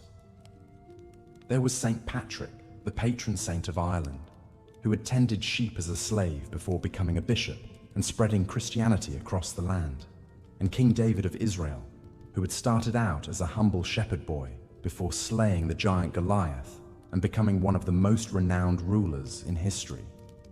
Peter knew he was unlikely to achieve such lofty heights, but he took comfort in the thought that even the greatest of men had once stood watch over a flock, just as he did now. With that, he closed his eyes and let the gentle bleating of his sheep lull him to sleep, ready to face another day in the life of a medieval shepherd. Of course, not all peasants who worked with animals had the relative peace and quiet of a shepherd's life. For those tasked with tending to pigs, the days were filled with the pungent smell of swine and the constant grunt and squeal of their charges. Swineherds, as they were known, had one of the lowliest jobs in the medieval world, one that was often looked down upon by other villagers. The reason for this disdain was simple. Pigs were considered unclean animals, associated with filth and disease. They were often left to forage in the muddy streets of the village, rooting through garbage and waste for scraps of food. Swineherds were tasked with keeping the pigs out of trouble, driving them out to the forests each day to find acorns and other fodder. It was a thankless job, one that required a strong stomach and a certain degree of patience. Pigs were stubborn creatures, prone to wandering off and getting into mischief. A swineherd had to be constantly on guard, using a stick or a whip to keep the pigs in line and prevent them from trampling crops or invading gardens. But for all the challenges, there were some who found a certain joy in working with pigs. One such swineherd was a woman named Johanna, who had been tending to the pigs on her lord's estate for as long as anyone could remember. Johanna was a peculiar figure, with a wild mane of greying hair and a face weathered by years spent outdoors. She was known for her strange habit of talking to the pigs as if they were old friends, giving them names and even singing to them as she led them out to pasture. Some in the village whispered that Johanna was a witch, that her uncanny connection to the pigs was a sign of dark magic. They pointed to the fact that her charges always seemed to be the fattest and healthiest in the area, with shiny coats and plump bellies that fetched a good price at market. Surely, they muttered, this was evidence of some sort of sorcery. But Johanna paid no heed to the rumors. She knew that her success with the pigs was due to hard work and a deep understanding of their needs. She had learned from a young age how to spot signs of illness or distress in the animals, and she knew just what to feed them to keep them healthy and strong. Despite her dedication, however, Johanna's life was far from easy. Swineherds were among the poorest of the peasants, often living hand-to-mouth on the meager wages they earned. Johanna's hut was a ramshackle affair, with a leaky roof and drafty walls that did little to keep out the cold. She subsisted on a diet of bread and porridge, with the occasional scrap of meat from a slaughtered pig as a rare treat. But Johanna found solace in her work, in the simple pleasure of watching her pigs root and play in the forest. She knew that her efforts were vital to the survival of the village. Without the meat and lard provided by the pigs, many would go hungry during the long winter months, and so she persevered, day after day, year after year, tending to her charges with a dedication that bordered on the devotional. As the years went by, the rumors about Johanna's supposed witchcraft grew more insistent. Some claimed to have seen her dancing naked in the moonlight, surrounded by her pigs. Others whispered that she could transform into a pig herself, roaming the forest at night in search of unsuspecting prey. The lord of the manor, a superstitious man, began to grow uneasy with Johanna's presence on his land. One day, a group of villagers confronted Johanna as she was driving her pigs back to the manor. They accused her of using black magic to blight their crops and steal their children, demanding that she be tried as a witch. Johanna, tired and weathered from a long day in the fields, simply smiled and shook her head. "You fools," she said, her voice crackling with age and wisdom. "I am no witch, just a simple swineherd who knows her trade. My magic is nothing more than hard work and a love for these creatures." The villagers, taken aback by Johanna's calm demeanor, began to mutter amongst themselves. Some even looked ashamed of their accusations, recognizing the truth in the old woman's words. In the end, they let her pass, watching as she disappeared into the forest with her pigs trailing behind her. Johanna continued to tend to her pigs for many years after that, until her body finally gave out and she passed away peacefully in her sleep. The village mourned her loss, recognizing too late the value of her tireless work. They buried her at the edge of the forest, where her beloved pigs could root and play around her grave. And so, the legend of Johanna the swineherd passed into village lore, a reminder of the quiet dignity and perseverance of even the lowliest of peasants.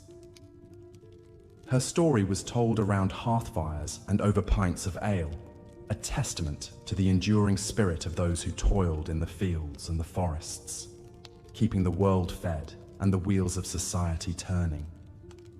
As the sun rose over the village once more, casting a warm glow over the thatched roofs and muddy streets, the peasants emerged from their huts to begin another day of labor.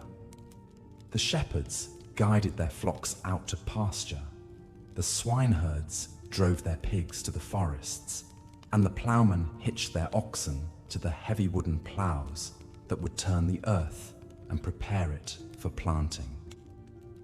Among those setting out for the fields that morning was a young man named William. William was a ploughman like his father and grandfather before him, and he took great pride in his work. He knew that the success of the harvest depended on the skill and strength of men like him, who could guide the plough straight and true through the rich, dark soil. But William was not content with his lot in life. He had always been a dreamer, with a keen mind and a curiosity about the world beyond the village. As a child, he had learned to read and write from the local priest, sneaking away from his chores to pore over the few precious books in the church library. He had read tales of great heroes and far-off lands, of kings and queens and knights in shining armor. Now, as he walked behind his plough, feeling the sun on his back and the sweat trickling down his brow, William's mind wandered to those stories once more. He imagined himself as a knight, riding off to battle on a noble steed, his armor glinting in the sunlight.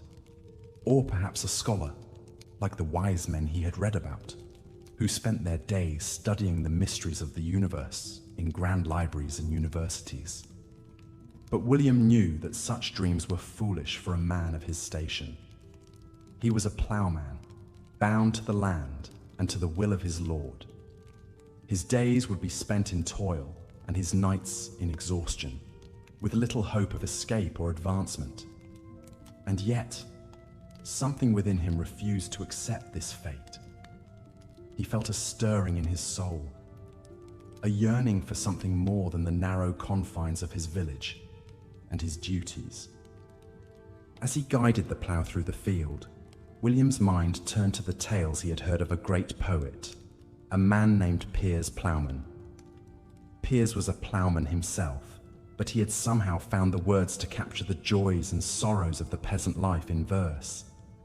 His poems spoke of the beauty of the changing seasons, the satisfaction of a hard day's work, and the injustices of a world that treated the poor with disdain. William had never read Piers's poems himself, but he had heard snatches of them recited by traveling minstrels and learned men passing through the village. He marveled at the idea that a simple ploughman could create something so beautiful and profound, something that could touch the hearts of people from all walks of life. In that moment, as the sun beat down on his back and the earth crumbled beneath his feet, William made a decision. He would learn to write like Piers Plowman, to capture the essence of his life and the lives of those around him in words that would endure long after he was gone. He would find a way to tell the stories of the peasants, to give voice to their struggles and their triumphs. It would not be easy, he knew. He would have to steal moments away from his work to practice his letters in the dirt with a stick or scratch them onto scraps of parchment by candlelight. He would have to face the scorn and derision of those who saw writing as a frivolous pursuit, unfit for a man of his station. But William was determined. He had tasted the power of words, and he would not let that power slip away. As the days turned into weeks and the weeks into months, William continued to work the land, his body growing lean and strong from the endless cycle of ploughing and sowing, reaping and threshing. But in the moments between, he would pull out his precious scraps of parchment and his crude quill, and he would write. At first, his words were clumsy and halting, his hand unsteady, and his spelling erratic. But as he practiced, his skill grew. He learned to capture the rhythms of speech, the cadences of the seasons, the joys and sorrows of the peasant life. He wrote of the back-breaking labor of the fields, the simple pleasures of a hearty meal and a warm fire, the fear of famine and disease that haunted every peasant's dreams. And as he wrote, William began to feel a sense of purpose, a glimmer of hope in a world that had always seemed so bleak and unyielding. He knew that his words might never be read by anyone beyond his village, that they might crumble to dust along with his bones. But still, he wrote, pouring his heart and soul onto the page, giving voice to the voiceless and the forgotten. Years passed, and William grew old and grey, his hands gnarled from the plough, and his eyes dim from the strain of writing by flickering candlelight. But still, he wrote, filling every spare scrap of parchment with his verses and his stories, and when he finally lay on his deathbed, surrounded by his children and his grandchildren, he smiled up at them with a sense of peace and fulfillment. "I have lived a peasant's life," he whispered, his voice thin and reedy, "but I have also lived a poet's life, and in the end, that is all that matters." With those words, William closed his eyes for the last time, his life's work complete. And though his name would never be remembered in the annals of history, his words would live on, a testament to the enduring spirit of the peasants who toiled in the fields and dreamed of a better world. As the news of William's death spread through the village, the peasants gathered to mourn the loss of one of their own. They may not have understood the value of his writing, may not have even known that he had been scribbling away in the moments between his labors, but they knew that he had been a good man, a hard worker, and a kind soul. They buried him in the churchyard, his grave marked with a simple wooden cross. And as they stood around the freshly turned earth, the priest spoke words of comfort and solace, reminding them that even the humblest of lives could have meaning and purpose in the eyes of God. But there was one among the mourners who saw more in William's life than just a pious peasant. It was the young priest's assistant, a man named Thomas, who had been tasked with sorting through William's meager possessions after his death. And there, amidst the worn tools and patched clothing, he had found a small, leather-bound book filled with page after page of William's writing. As Thomas read through the book, his eyes widening with each passing verse, he felt a growing sense of excitement and wonder. Here was a treasure trove of peasant wisdom and insight, a window into a world that was so often overlooked and dismissed by the learned and the powerful.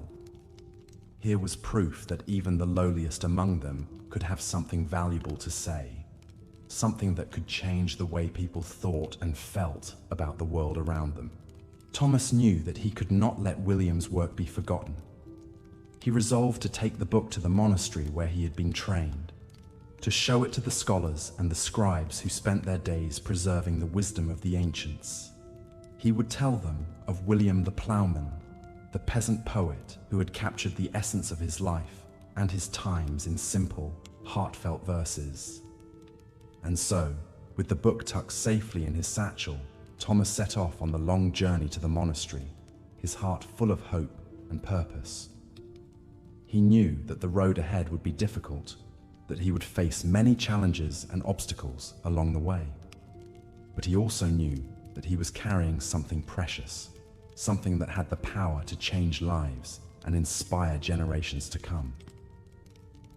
As he walked, Thomas thought of William, of the quiet strength and dignity he had shown in the face of a hard and unforgiving world. And he thought of all the other peasants like him, the men and women who toiled in the fields and the forests, the shepherds and the swineherds, the ploughmen and the threshers.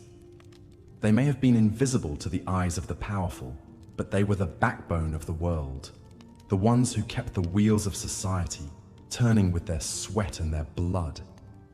And with each step, Thomas felt a growing sense of pride and purpose. He may have been just a lowly priest's assistant, as the sun sinks slowly behind the hills, casting long shadows across the fields. The weary peasants make their way back to the village. Their aching muscles and weathered hands bear testament to the long, hard day of labor behind them. The air is filled with the rich aroma of wood smoke drifting from the humble thatch-roofed cottages, a sign that the women have been busy preparing the evening meal.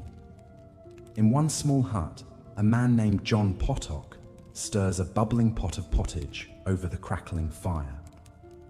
John is the village potter, a skilled craftsman who shapes the rough clay into sturdy vessels for storing and cooking food. It's a respectable trade, passed down from father to son, but the work is grueling.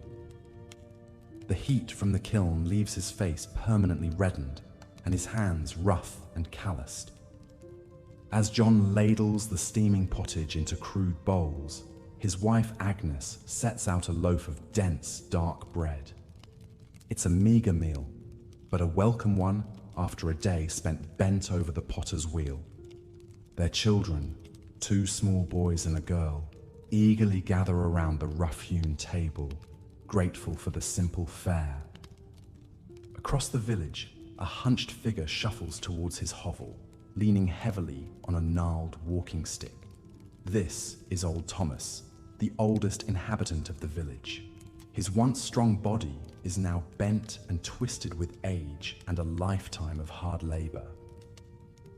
In his youth, Thomas was a falconer, training hawks and falcons for the lords to use in hunting. It was a position of some prestige, but a lonely one. The falconer often spent long hours in the fields and forests, far from human companionship. As Thomas settles onto his straw pallet, his mind drifts back to those days. The piercing cry of a falcon, the rush of wings, the thrill of the hunt. They were hard years, but good ones. He thinks of the young man he once was, filled with hope and dreams of a better life. Dreams that never came to fruition, ground down by the relentless cycle of toil and poverty. In another part of the village, a woman kneels by a small stream, scrubbing clothes on a washboard. This is Martha, the village midwife and healer. Hers is a position of great responsibility, assisting with births and tending to the sick and injured. But it is also a precarious one. If a birth goes badly or a patient dies, the midwife is often the first to be blamed, sometimes even accused of witchcraft. Martha's hands are red and chapped from the constant washing, and her back aches from bending over, but she knows her work is vital. Without her skills, many more mothers and infants would be lost. As she hangs the wet garments on a line to dry, Martha murmurs a quiet prayer for the health and safety of her village. As darkness falls, the peasants gather in small groups, huddled around flickering rushlight candles. They share stories and songs, seeking comfort in the fellowship of their neighbors. The old tales are told again, legends of brave knights and fair maidens, of mischievous sprites and wise old crones. For a few precious hours, the hardships of their lives are forgotten, lost in the magic of the storyteller's words. But all too soon, the candles gutter out and the villagers disperse to their beds, knowing that dawn will come all too early. They sleep deeply, exhausted from the day's labors, their dreams haunted by the never-ending cycle of work that is a peasant's lot. And yet, even in the midst of this hard life, there are moments of joy and beauty. The laughter of children playing in the sun-dappled fields, the sweet taste of a ripe berry, warm from the summer sun, the quiet satisfaction of a job well done, a challenging task accomplished through skill and perseverance. These are the small treasures that make life worth living, that give the peasants the strength to face another day. For despite the hardships, they are a resilient people, their spirits not easily broken. They find hope in the turning of the seasons, in the unshakable belief that better days lie ahead. And so they endure, these simple folk, tilling the land and tending the beasts, their lives woven inextricably into the rich tapestry of the medieval world.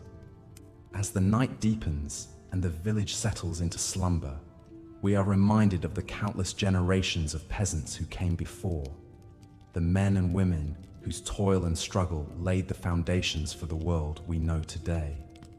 Theirs was a hard life, a life of unrelenting labor and scant reward, but it was also a life of great dignity and quiet heroism.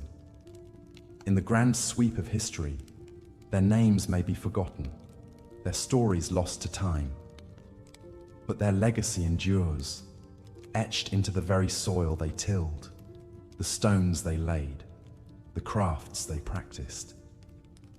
They were the backbone of medieval society, the unsung heroes who kept the wheels of civilization turning through the darkest of times. So let us remember them, these humble peasants, as we drift off to sleep in our own comfortable beds. Let us honor their strength and their sacrifice, and cherish the freedoms and comforts we enjoy today. For in doing so, we keep their memory alive, a flicker of light against the darkness of the ages. As the first rooster begins to crow, heralding the dawn of a new day, the village stirs to life once more. The cycle begins anew, the planting and the reaping, the birthing and the dying, the endless round of the seasons. And through it all, the peasants endure, their lives a testament to the indomitable spirit of the human soul. As the swineherd drives his pigs back to their pen, the sun dips lower in the sky, casting a warm golden glow over the Lord's estate. The gong farmer, a man named John, is just beginning his unenviable task for the day. He collects his tools, a long-handled ladle, a bucket, and a simple cloth mask to cover his nose and mouth. With a heavy sigh, he makes his way to the first of the estate's cesspits. The stench hits him like a physical blow as he removes the cover. John tries to breathe through his mouth as he lowers his ladle into the dark, viscous depths. He scoops the muck into his bucket, gagging at the overpowering odor of human waste and decay. It's a vile job, but someone has to do it. After all, even lords and ladies must heed the call of nature. John knows he's fortunate to have steady work, even if it is loathsome. He thinks of his friend Thomas, one of the ditch diggers, who spends his days knee-deep in mud, excavating trenches and drainage channels. It's back-breaking labor, made all the worse by the clouds of biting flies that swarm around the workers as they toil under the hot sun. As John slogs from cesspit to cesspit, he dreams of a better life, perhaps as a skilled craftsman like the blacksmith or the thatcher. But such trades are often passed down from father to son, and John's father was a gong farmer, as was his father before him. It seems his fate is sealed, much like the noxious contents of his bucket. Nearby, the steady thunk of an axe rings out as the woodcutter fells a tree. It's dangerous work, with the ever-present risk of being crushed by a falling trunk or losing a limb to an errant swing of the axe. The woodcutter's arms ache with fatigue, but he cannot rest. The estate's fireplaces and ovens have a constant hunger for wood, and it's his job to feed them. The woodcutter's thoughts drift to the wild tales he's heard of the charcoal burners who live deep in the forest. They're a strange, solitary breed, spending months at a time tending their smouldering mounds of wood. Some say they have secret knowledge of the old ways, of pagan rites and forest spirits. Others whisper that they're outcasts, driven to the margins of society by misdeeds or madness. As the woodcutter pauses to wipe the sweat from his brow, he catches sight of a procession winding its way towards the village churchyard. At its head is the stocky figure of Tom Dunn, the gravedigger. He's a grim, taciturn man, well suited to his macabre trade. There's no shortage of work for Tom, what with the frequent outbreaks of disease, the harsh winters, and the occasional violence between feuding lords. Some of the village women whisper that Tom is cursed, that his proximity to death has tainted his soul. They say he talks to the corpses he buries, that he pries gold teeth and rings from their stiffening jaws. There are even rumors that he's been seen walking the churchyard at night, his lantern casting eerie shadows among the gravestones. But Tom pays no heed to such talk. He's too busy with the endless cycle of digging and filling, of laying the dead to rest in the cold, dark earth. He takes a grim sort of pride in his work, knowing that he's the last person to handle the earthly remains of the departed. As the gravedigger's procession fades into the distance, John the gong farmer finally finishes his nauseating rounds. He sets down his bucket and heads towards the small hut he calls home. His wife Agnes is stirring a pot of thin gruel over the fire. She wrinkles her nose as John steps inside, the stench of the cesspits clinging to his clothes and skin. John splashes some precious water from a basin onto his face and hands, trying to rinse away the worst of the filth. He knows he should be grateful for his lot in life. After all, he has a roof over his head and food in his belly, meager though it may be. But sometimes he dreams of a world where a man's worth isn't measured by the sweat on his brow or the calluses on his hands. He thinks of the stories he's heard of the great cities, where scholars debate in grand halls and merchants grow fat on the profits of their trade. He wonders what it would be like to have the freedom to choose his own path, to be more than just a cog in the feudal machine. But such thoughts are dangerous for a mere peasant. John knows that his place is here, toiling on the Lord's estate from cradle to grave. It's the way things have always been, and the way they always will be. As John settles down to his meager supper, he thinks of the day ahead, of the cesspits that will need emptying, the fields that will need ploughing, the livestock that will need tending. It's a never-ending cycle of sweat and struggle, but it's the only life he knows. And yet, even in the midst of this bleak existence, there are moments of joy and connection. The laughter of children playing in the village square, the warmth of Agnes's smile, the simple pleasure of a full belly and a fire on a cold night. These are the things that keep John going, that give him the strength to face another day of toil and hardship. They're small comforts, but in a world where life is so often nasty, brutish, and short, they're enough to sustain him.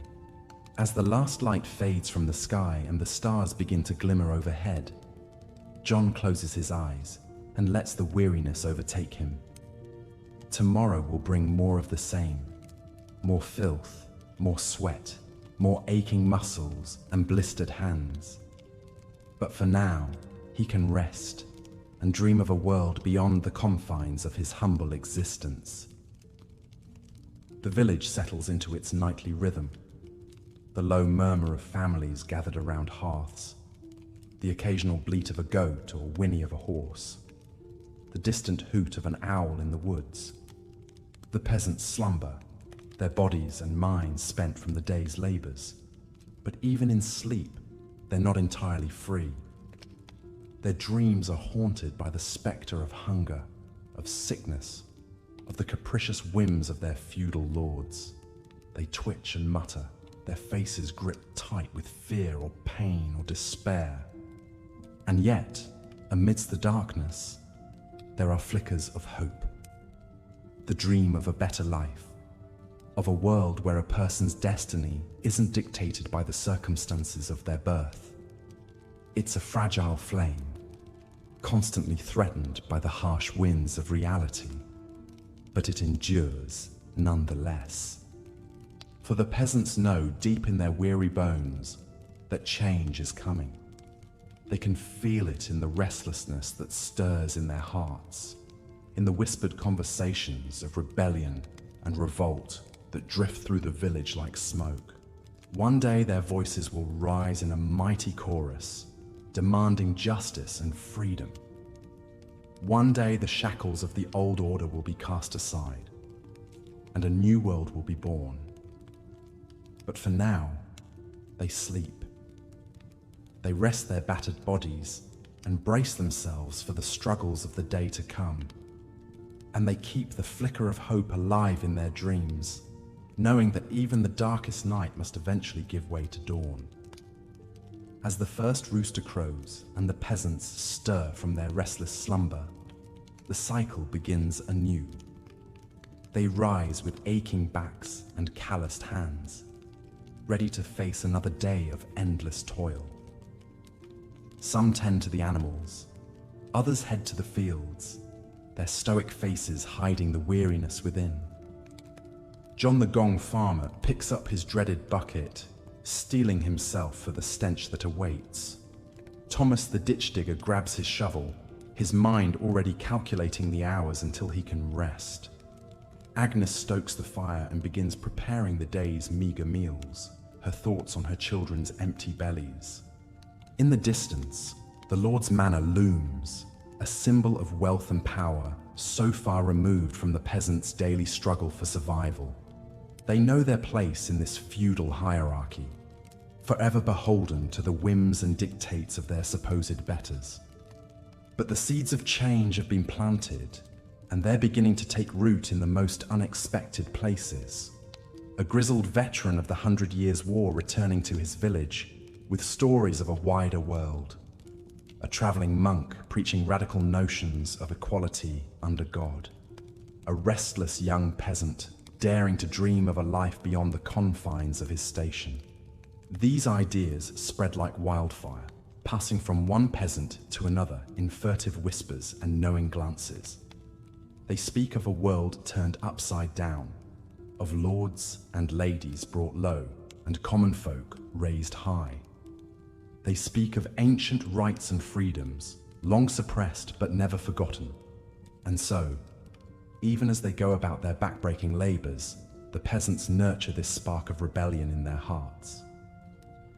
They know the road ahead will be long and fraught with peril.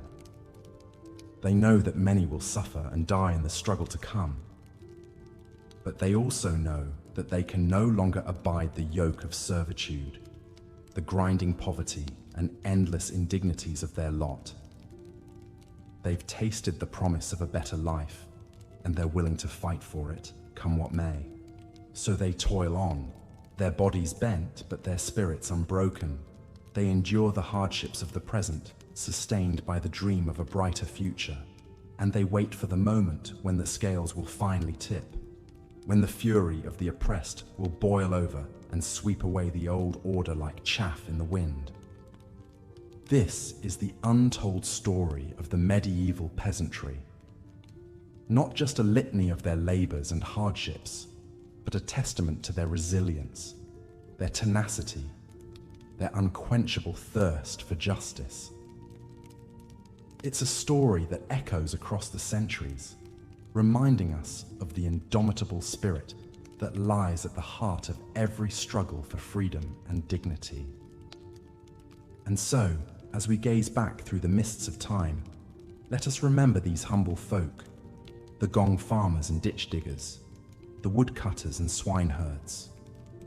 Let us honor their sacrifices and their triumphs, their dreams and their defiance, for in the end, it was their sweat and blood that laid the foundation for the world we know today. It was their unsung heroism that paved the way for the rights and liberties we now take for granted. Their names may have been lost to history, but their legacy endures. And as long as there are those who strive for a better world, their story will never be forgotten. The sun rises higher in the sky, casting its light over the medieval village. The peasants labor on, their lives a testament to the indomitable human spirit in the face of adversity. It's a story as old as civilization itself, and one that will continue to be written as long as there are those who dream of a brighter tomorrow. But for now, we leave them to their toil, secure in the knowledge that their struggles and their triumphs will echo through the ages. Rest well, weary listener, and may the quiet courage of these medieval peasants be a balm and an inspiration, even in the darkest of times. As the sun set over the medieval village, casting a warm golden glow across the thatched roofs and muddy lanes, the weary peasants trudged home after another long day of backbreaking labor. Their hands were calloused and their faces weathered from countless hours toiling in the fields, tending to livestock and serving their feudal lords. Despite the hardships they endured, there was a quiet dignity in their simple way of life, a strength and resilience forged through adversity. For most peasants, there was little hope of ever escaping the crushing poverty and servitude that defined their existence. They were bound to the land, their fates intertwined with the fortunes of their noble masters. From the moment they were born until their dying breaths, they were destined to work the soil, raise crops and animals, and fulfill their duties with unquestioning obedience. But even amidst the daily grind of feudal life, there were occasional moments of reprieve and joy. The church feast days were eagerly anticipated events when work ceased and the village came together to celebrate their faith and community. Harvest time, too, brought a sense of satisfaction and camaraderie as neighbors worked side by side to bring in the ripened grain before winter set in. And then there were the traveling minstrels who sometimes passed through the village, bringing with them songs, stories, and news from distant lands. For a few precious hours, the peasants could forget their troubles and lose themselves in tales of brave knights, fair maidens, and mystical creatures. It was a rare glimpse of a world beyond their own narrow confines. Yet despite these fleeting pleasures, the life of a medieval peasant was one of unrelenting hardship and struggle. They were at the mercy of the elements, vulnerable to droughts, floods, and blights that could destroy their crops and bring famine in their wake. They lived in constant fear of disease, with no understanding of how to prevent or treat the maladies that stalked their communities. And always, there was the specter of war, of marauding armies that could lay waste to their fields and homes, leaving them destitute and starving. Perhaps it was no wonder, then, that the dream of freedom and a better life smoldered in the hearts of many peasants. Though they risked severe punishment or even death for defying their masters, there were those who dared to rebel against the oppressive feudal system. In England, the Peasants' Revolt of 1381 saw tens of thousands of commoners rise up against the nobility, demanding an end to serfdom and unfair taxation. Though the uprising was ultimately crushed, it sent shockwaves through medieval society and sowed the seeds of change that would slowly take root in the centuries to come. As night fell and the peasants settled into their humble abodes to rest their aching bodies before another day of toil began, one could only imagine the dreams that drifted through their minds. Dreams of a life unshackled from the bonds of servitude, of a world where they were masters of their own destinies. They may have been the lowliest members of medieval society, but in their hearts burned a fierce and unquenchable spirit, a spirit that would endure through the ages and pave the way for the freedoms we enjoy today. So let us pause and reflect on the lives of these medieval peasants, the common folk whose hard labor and quiet strength built the very foundations of the modern world. Though their names may be lost to history, their legacy lives on in the values of perseverance, resilience, and hope that they embodied. As we drift off to sleep, let us carry their stories with us and honor the sacrifices they made. For in remembering and learning from the past, we may just find the wisdom and courage to face the challenges of our own time. The peat diggers were another group of medieval peasants who toiled in obscurity, carrying out backbreaking work that was vital to the functioning of their communities. In a time before coal or gas, peat was a crucial source of fuel for heating homes and cooking food. But harvesting this dense, spongy material from boggy wetlands was no easy task. Peat diggers would venture out into the misty moors and fens, armed with sharp, spade-like tools called slians. With practiced movements, they would cut rectangular blocks of peat from the waterlogged earth, each one about the size of a brick. It was grueling, repetitive labor that left their hands blistered and their muscles aching. The heavy waterlogged peat had to be lifted out of the bog and stacked carefully to dry, a process that could take weeks or even months. Despite the challenges of their work, some peat diggers managed to find solace and even beauty in their solitary pursuits. One such figure was Meg, a peat wife who lived in the lowlands of Scotland during the 14th century. Little is known about Meg's life, but fragments of her poetry have survived, offering a rare glimpse into the mind and heart of a medieval peasant woman. In her verses, Meg wrote of the quiet majesty of the moors, the changing colors of the seasons, and the simple joys of a life lived in harmony with nature. She found inspiration in the rugged landscape that surrounded her, from the purple heather that bloomed in the summer to the ghostly wisps of fog that drifted over the bogs in the early morning hours. But Meg's poetry also hinted at the hardships and sorrows of her existence. She wrote of the aching loneliness of long days spent in the peat fields, far from the companionship of her fellow villagers.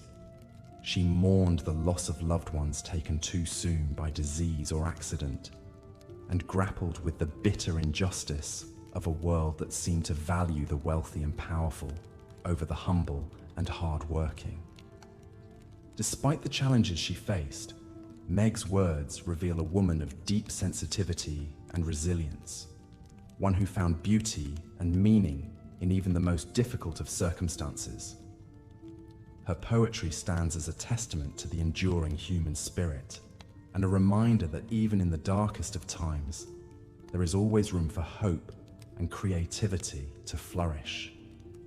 As we contemplate the life of Meg the peat wife and the countless other peasants who labored in obscurity during the Middle Ages, we are reminded of the quiet strength and dignity of the common people.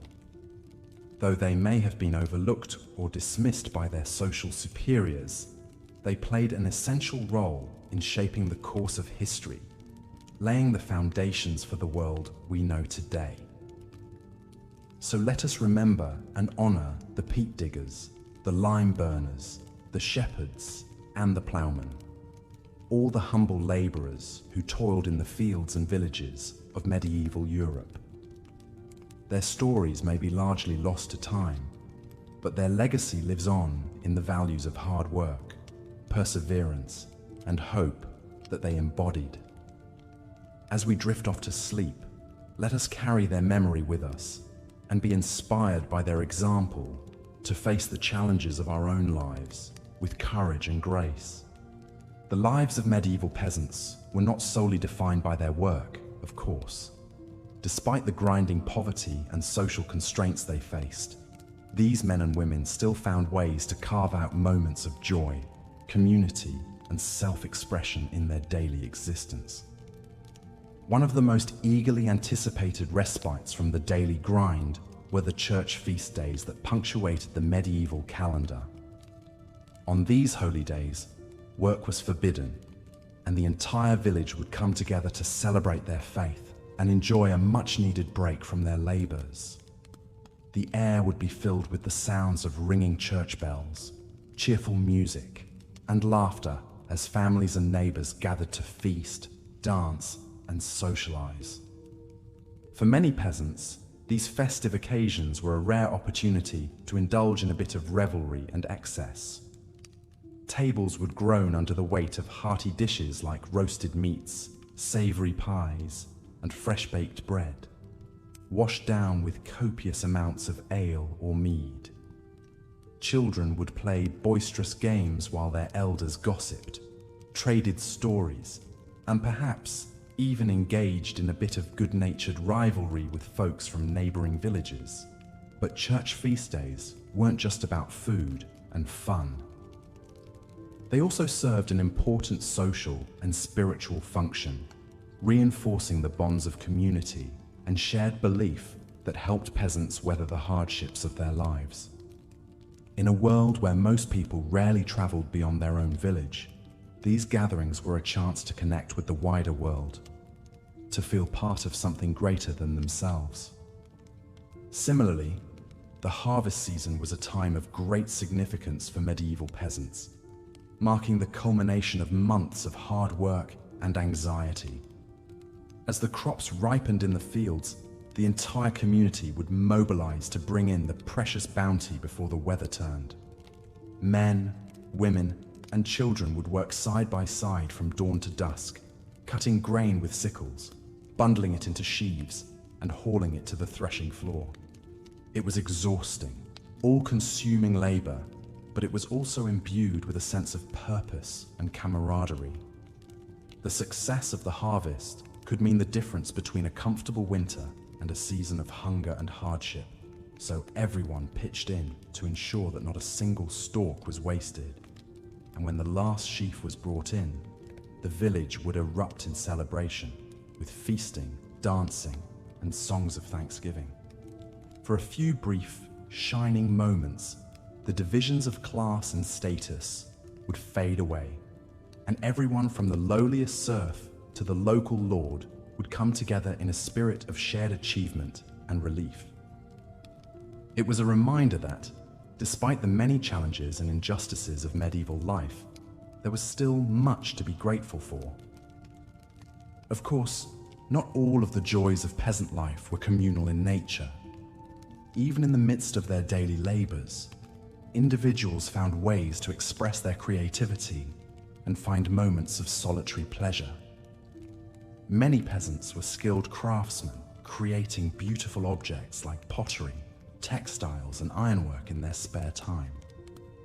Others found solace in music, poetry, or storytelling, using these art forms to give voice to their hopes, fears, and dreams. And then there were the small, everyday moments of beauty and wonder that punctuated even the bleakest of days. The sight of a rainbow arcing across a stormy sky, the sound of a nightingale's song drifting through the twilight, the feel of a cool breeze on a hot summer afternoon. These were the simple, ephemeral pleasures that reminded peasants of the magic and mystery of the natural world, even in the midst of their struggles. As we reflect on the lives of medieval peasants, it's easy to focus on the hardships and injustices they faced. But it's important to remember that these men and women were more than just the sum of their labors and their suffering. They were individuals with their own hopes, dreams, and moments of joy, however fleeting or hard-won. By striving to understand and appreciate the fullness of their experiences, we can gain a deeper sense of empathy and connection with those who came before us. We can find inspiration in their resilience, their creativity, and their ability to find beauty and meaning in even the most challenging of circumstances. And in doing so, we can perhaps learn to approach our own lives with a greater sense of perspective, gratitude, and grace. As we drift off to sleep, let us hold space in our hearts for the peasants of the Middle Ages and for all those throughout history whose stories have been lost or overlooked. Let us honor their struggles and their triumphs, their sorrows and their joys. And let us carry forward their legacy of perseverance, community, and hope as we face the challenges and opportunities of our own time. For in remembering and learning from the past, we may just find the wisdom and courage to build a brighter, more compassionate future for all. As the sun rose over the thatched roofs and smoke curled from the chimneys, the village began to stir. Roosters crowed their dawn chorus as weary peasants emerged from their humble huts to face another day of ceaseless toil. Life as a medieval peasant was a brutal existence of grinding poverty and backbreaking labor from sunup to sundown. Most were born into serfdom, bound to the land they worked and subservient to the whims of their feudal lords.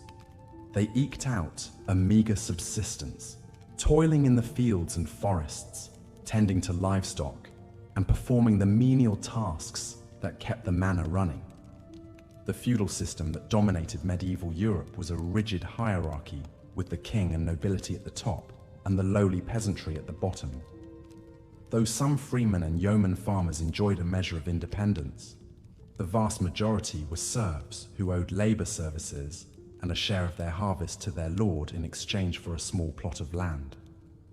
They were not slaves in the strictest sense, for they could not be bought and sold like chattel, but they were far from free.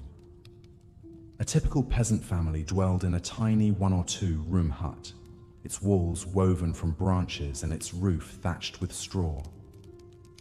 If they were fortunate, they might have a packed dirt floor strewn with rushes and a smoky hearth for warmth and cooking, but many made do with even less.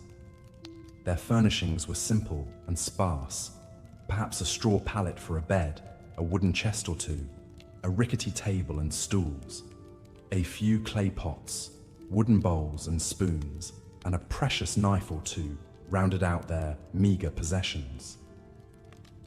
Privacy was non-existent in these close confines shared with livestock.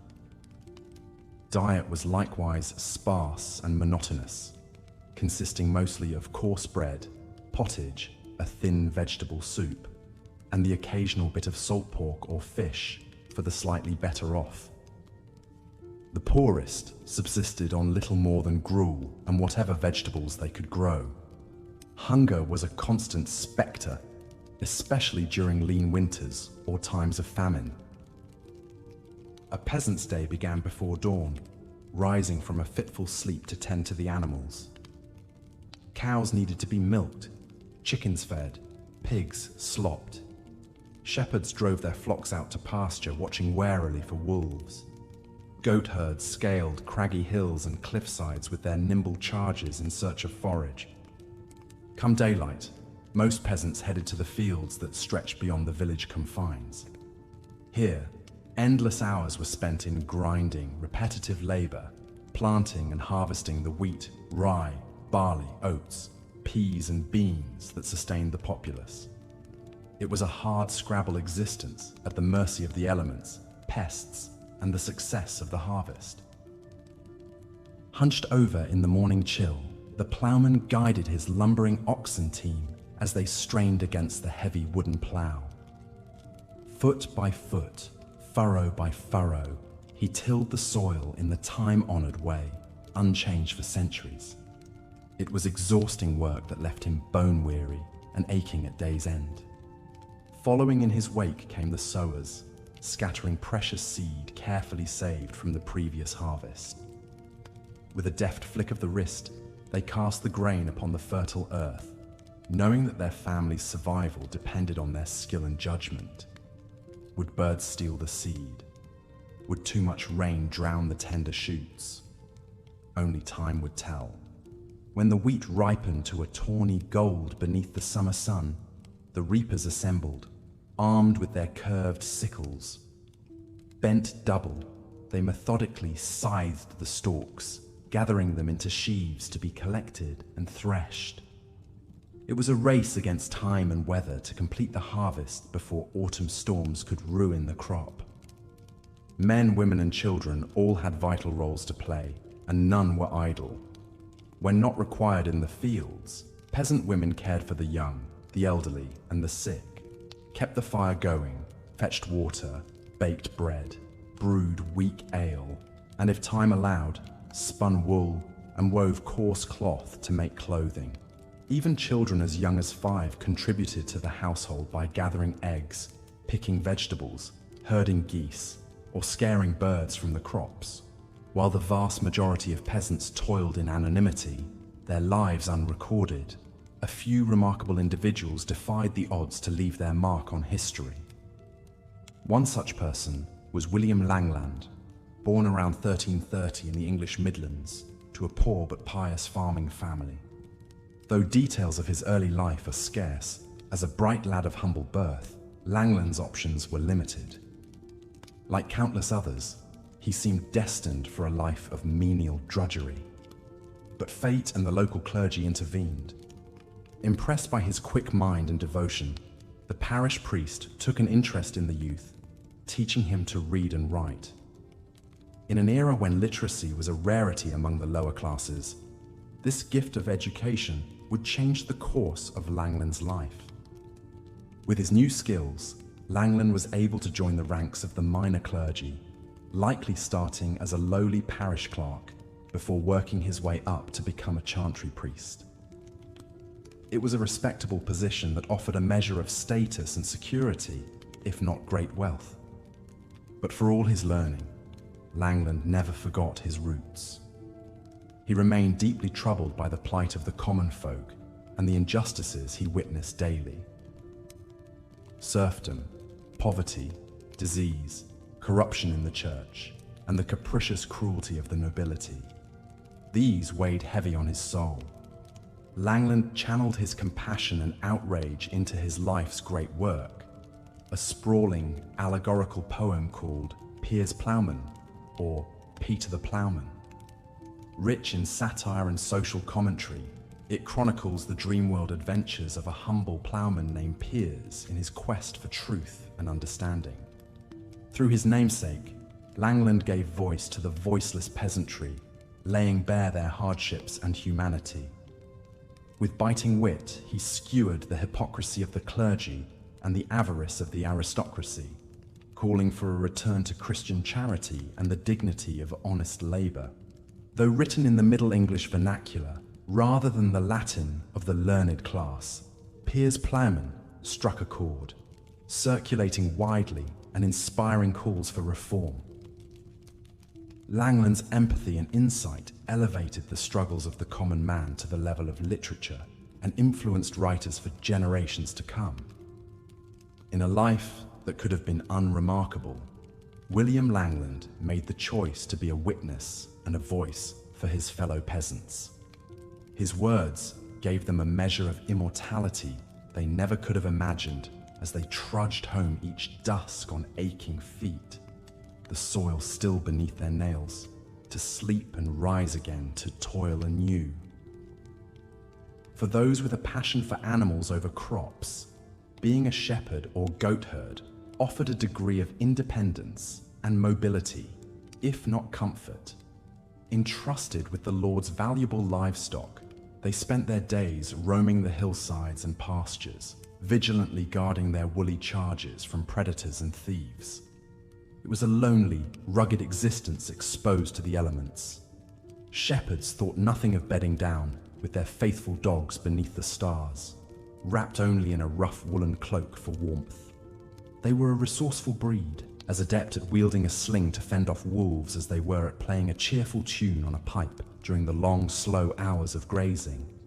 But even this pastoral idyll could be shattered by the cruel twists of fate, as the strange and sorry tale of Johanna the goose girl shows.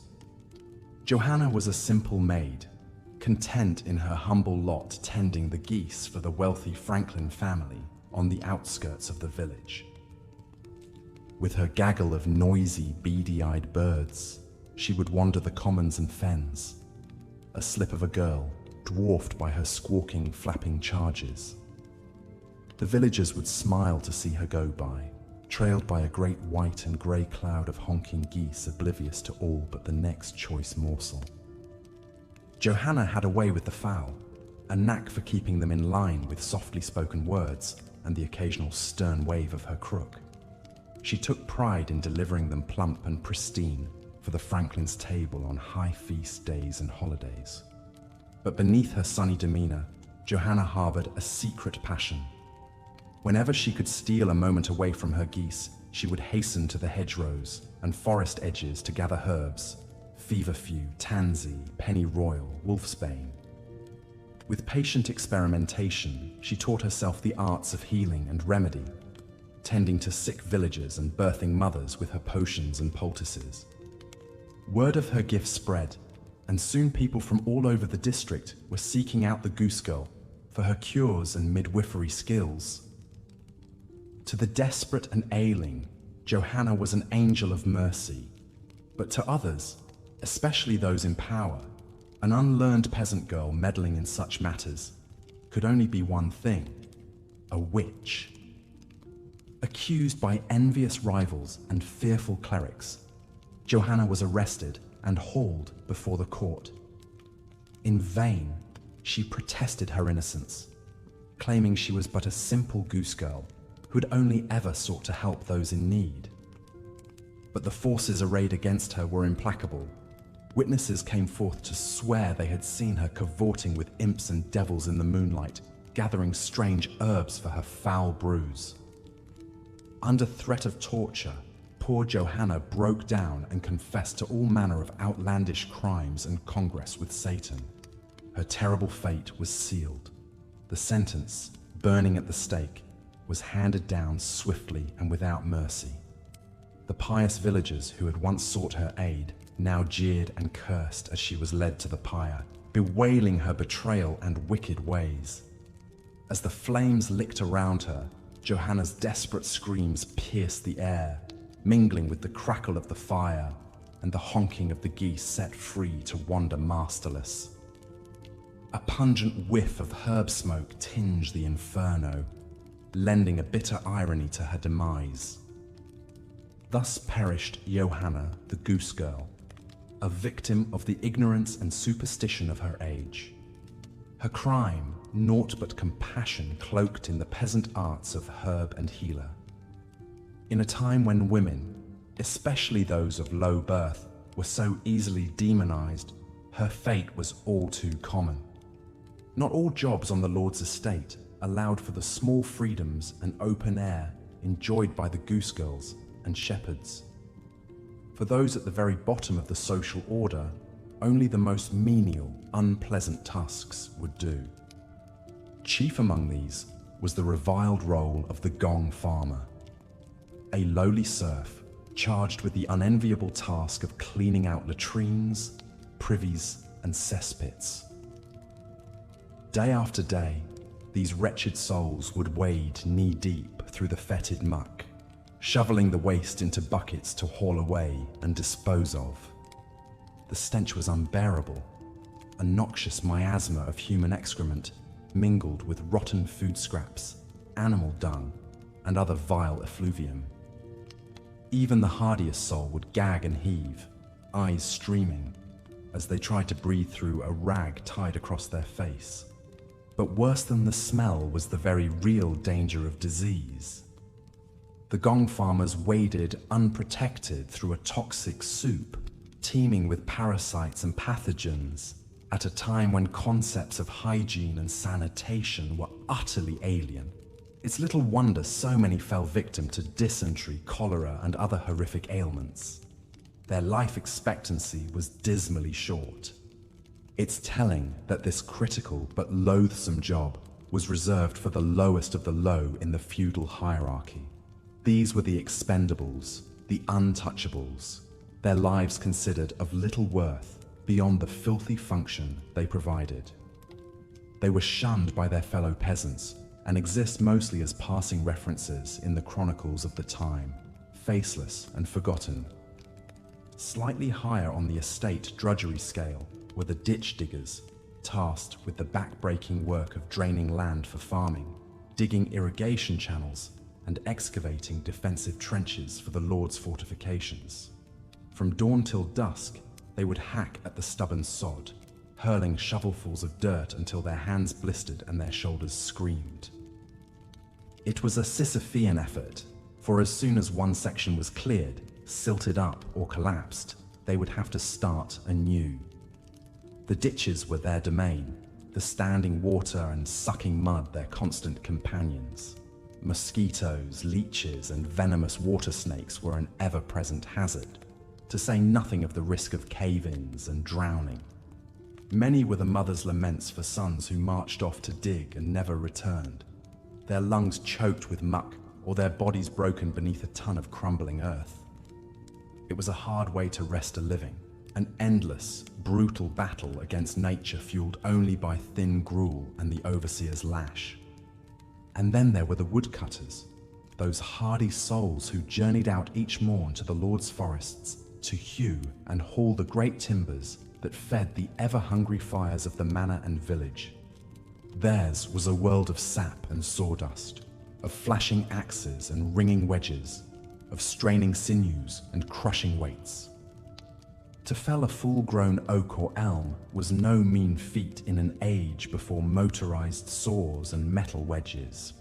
Armed only with hand-forged axes and primitive saws, the woodcutters would hack and chop for hours to bring down a single tree, scrambling clear with shouts of timber as the groaning giant finally succumbed.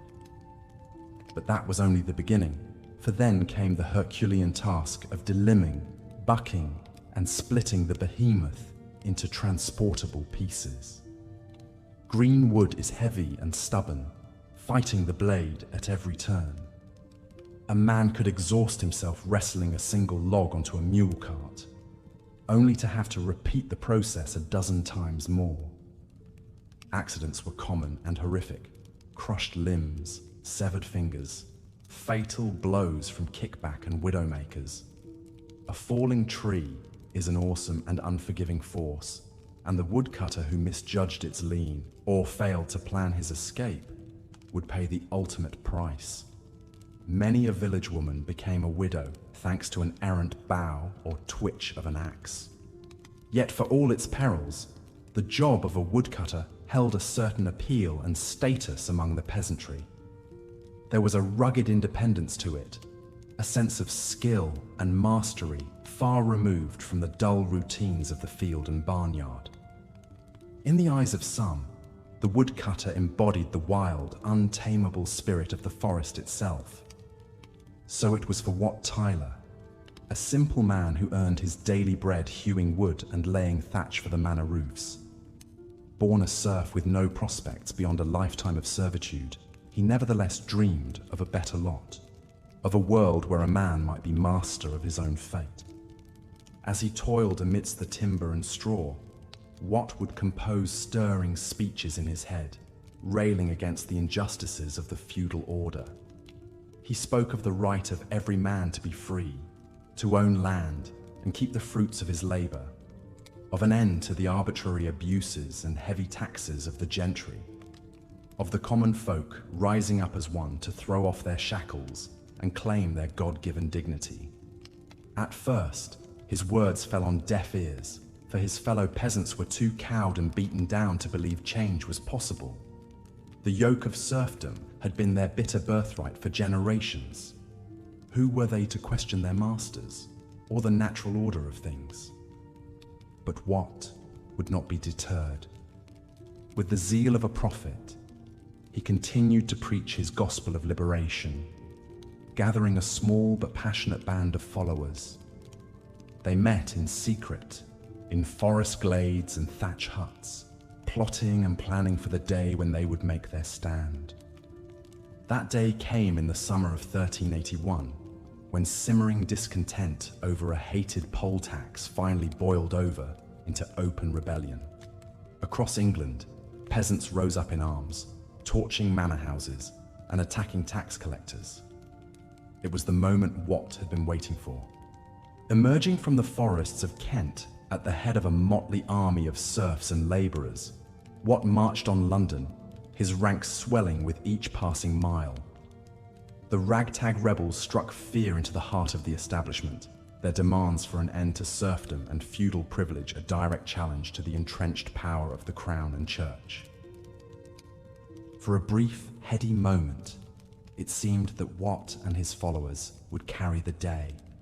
They stormed the Tower of London, executed the hated Chancellor and Treasurer, and even won an audience with the boy king Richard II, who quailed before their might. But fate and treachery would conspire against them. During a heated parley at Smithfield, Wat was suddenly attacked and stabbed by the Lord Mayor of London. As he lay bleeding, the rebellion fell into disarray, and the king's men moved in for the kill. Wat Tyler, the visionary woodcutter and peasant's hero, would not live to see his dream of a more just social order come to pass. Captured and condemned as a traitor, he was hanged, drawn. As the sun sinks slowly over the thatched roofs of the village, the peasants make their weary way home after another long day of toil. The blacksmith, his face streaked with soot, banks the fires of his forge and stretches his aching muscles. The thatcher climbs down carefully from the roof he's been mending, bits of straw clinging to his clothes and hair.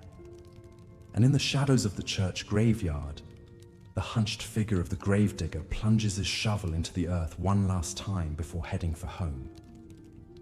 These are the unsung heroes of the Middle Ages, the common folk, whose backbreaking labor kept the world turning. They may not have had the wealth and privilege of the nobles in their grand castles and manors, but they had something perhaps even more valuable: grit, resilience, and an unbreakable spirit that refused to be crushed by hardship. Take the story of Meg, the peat wife. Hers was a life of solitude and unceasing toil, spent knee-deep in the chilly, murky waters of the peat bog. Day after day, she would cut the heavy blocks of peat and stack them carefully to dry, her only companions the birds and the wind whistling through the reeds. It was a lonely, back-breaking existence, but Meg found beauty in it nonetheless. In the quiet moments between her labors, she would scribble poems on scraps of birch bark, odes to the vibrancy of the dragonflies dancing over the water, to the sweet scent of the wildflowers that speckled the boggy fields. Her verses spoke of the simple joys and sorrows of a peasant's life, and the deep connection she felt to the land that sustained her. Meg's story may be lost to history, but her spirit lives on in the countless other peasants who found small moments of grace and beauty amidst the drudgery of their lives. The shepherds who watched in wonder as the first tentative lambs of spring took their wobbling steps. The reaper who paused to wipe the sweat from his brow and marvel at the glint of the sun on the scythe's blade. The thatcher who took pride in a roof well mended, knowing it would keep a family safe and warm. And then there were the peasants who dared to dream of something more, the ones who refused to accept that a life of servitude was all there could be. Folk heroes like Wat Tyler, who rose from his humble beginnings as a roof tiler to lead the Peasants' Revolt of 1381, a fierce, defiant stand against the oppression and injustice of the ruling class. Tyler's story began like so many other peasants' tales, with a life of grinding poverty and backbreaking work. As a boy, he learned the craft of roof tiling from his father, spending long hours lugging heavy bundles of clay tiles up ladders and across precarious rooftops. It was a difficult and dangerous trade, but Tyler took pride in his skills and his strength. But as he grew older, Tyler began to chafe against the rigid confines of the feudal system that kept peasants like him trapped in a cycle of poverty and subservience. He saw the way the nobles lorded their wealth and power over the common folk, crushing them under the weight of taxes and forced labor. And he saw the way the clergy, meant to be the moral conscience of society, more often than not sided with the wealthy and powerful over the downtrodden masses. Something kindled in Tyler's heart, a spark of righteous anger that would soon flare into the flames of rebellion. In 1381, when the crown imposed yet another crippling tax on the peasantry, Tyler had had enough. He rallied his fellow villagers, urging them to stand up and fight for their rights as free Englishmen. Word of the uprising spread like wildfire through the countryside, and soon tens of thousands of peasants had joined the cause, marching on London to demand an end to serfdom and unfair taxation. With Tyler at their head, the rebels stormed the Tower of London, captured and executed the hated men who had oppressed them for so long, the Lord Chancellor and the Lord Treasurer. For one brief, shining moment, it seemed as if the peasants might actually triumph, as if the world they had always known might be remade into something new and better. But it was not to be. The young king, Richard II, threatened by the growing power of the rebels, lured Tyler into a trap and had him brutally executed, his head displayed on a pike as a warning to any who would dare defy the crown. The peasants' revolt was crushed, and the dream of a more just and equitable society retreated into the mists of history. But the spirit of defiance that Wat Tyler embodied would never be entirely extinguished.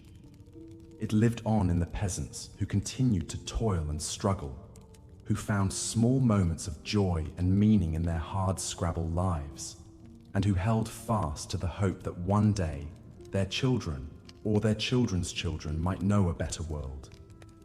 As darkness falls over the medieval village, the last of the peasants shut their doors against the chill of the night.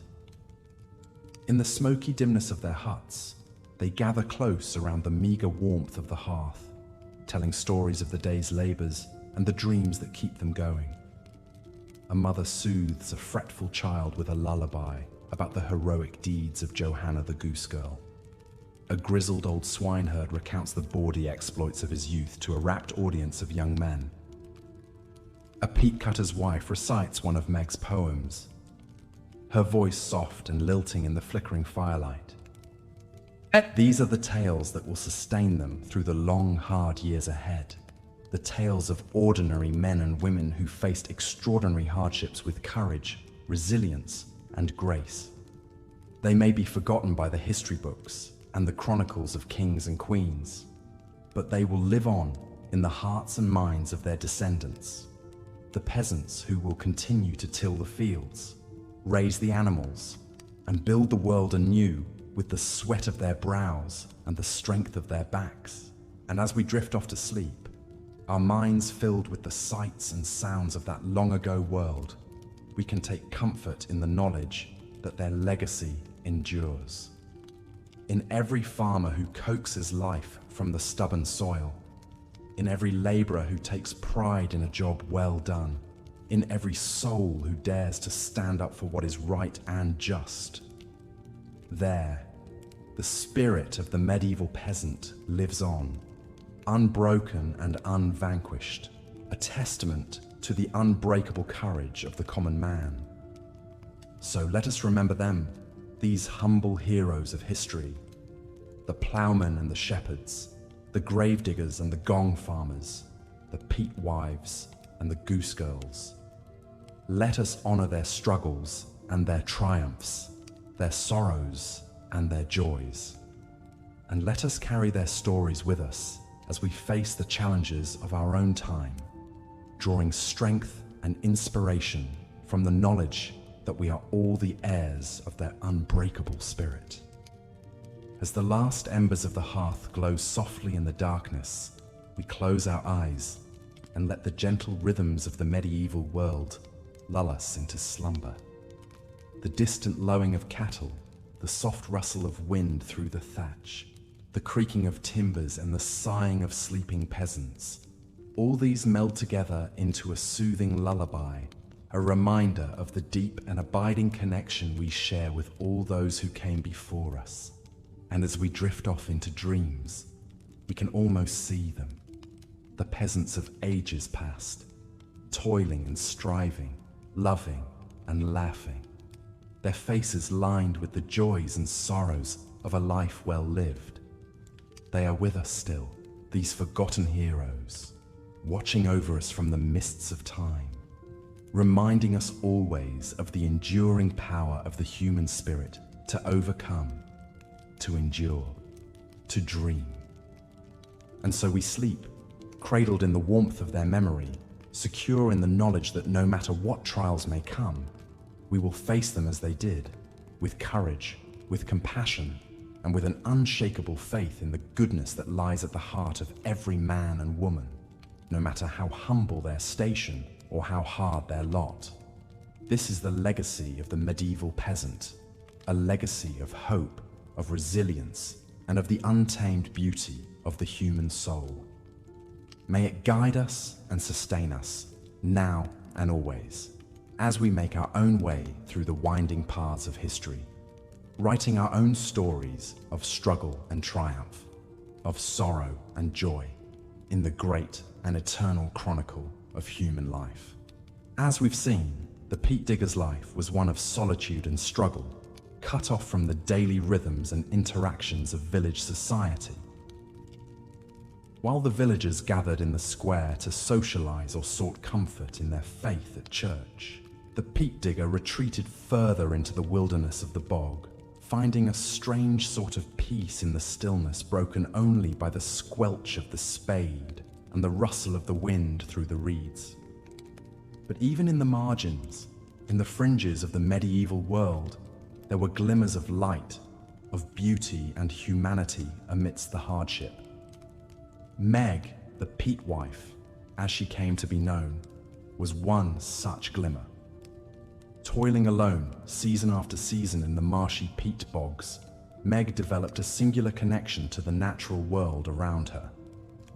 In stolen moments between the endless labor of cutting and stacking the heavy peat bricks, she began to compose poems, simple, heartfelt verses that captured the subtle changes in the light filtering through the mists, the sounds of the moorland birds, the small joys of a rare flower blooming in the barren bog.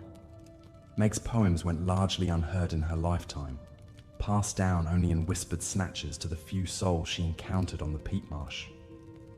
But they endured, these humble yet profound expressions of a world-weary spirit, still capable of wonder, just like the peat that she dug from the earth, compressed and preserved through the centuries. In Meg's poetic fragments, we catch a fleeting glimpse of the inner lives of the forgotten folk at the bottom rungs of the feudal world, their dreams and sorrows, their small defiances in the face of a destiny that seemed as fixed and unyielding as the medieval social order itself. For the peasantry as a whole, the daunting edifice of that social order remained very much intact as the Middle Ages slowly crept towards their close. The Peasants' Revolt of 1381, the largest popular uprising that medieval England had ever seen, had sent tremors through the country after exploding in the streets of London. But it was swiftly and brutally put down, its leaders executed, its promise of change dissolved. And yet, even in defeat, the Peasants' Revolt was a sign of the tectonic shifts starting to stir beneath the surface of the medieval world. The old feudal system, with its rigid hierarchy and unquestioned legitimacy, was beginning to crumble under the weight of its own contradictions. The rise of cities and commerce was giving birth to a new middle class, one that would increasingly challenge the supremacy of the landed aristocracy. The Black Death, the devastating pandemic that had decimated Europe's population a few decades earlier, had also paradoxically strengthened the hand of labor by making it a scarcer resource. So even as the sun set on another long, hard day for the medieval peasantry, the faintest rays of a new dawn were starting to peek over the horizon. Change would come slowly, fitfully, with many setbacks and reversals along the way. But the seeds had been planted, and they would continue to grow in the cracks of the feudal edifice until they finally burst through and remade the world. The medieval peasantry, from the ploughman in the field to the lowly gong farmer, from the forgotten peat digger to the humble shepherd, may have been condemned to a life of thankless, back-breaking toil. But through that toil, they laid the foundations upon which our modern world would be built. In their struggles, their endurance, their fleeting moments of joy and unvarnished expressions of sorrow, we see a reflection of the human spirit in all its resilient, vulnerable glory. So as we drift off to sleep, let us spare a thought for Meg, the peat wife, and her brethren, for the poor, benighted peasants of the Middle Ages and all they built and bequeathed to us. In the grand tapestry of human history, they may be the unsung weft threads, hidden behind the glittering warp of kings and conquerors. But without them, there would be no tapestry at all. Sweet dreams, dear listener. And if you enjoyed this boring but edifying meander through medieval history, do consider giving a drowsy thumbs up and subscribing for more soporific, yet strangely stimulating content. Until next time, good night.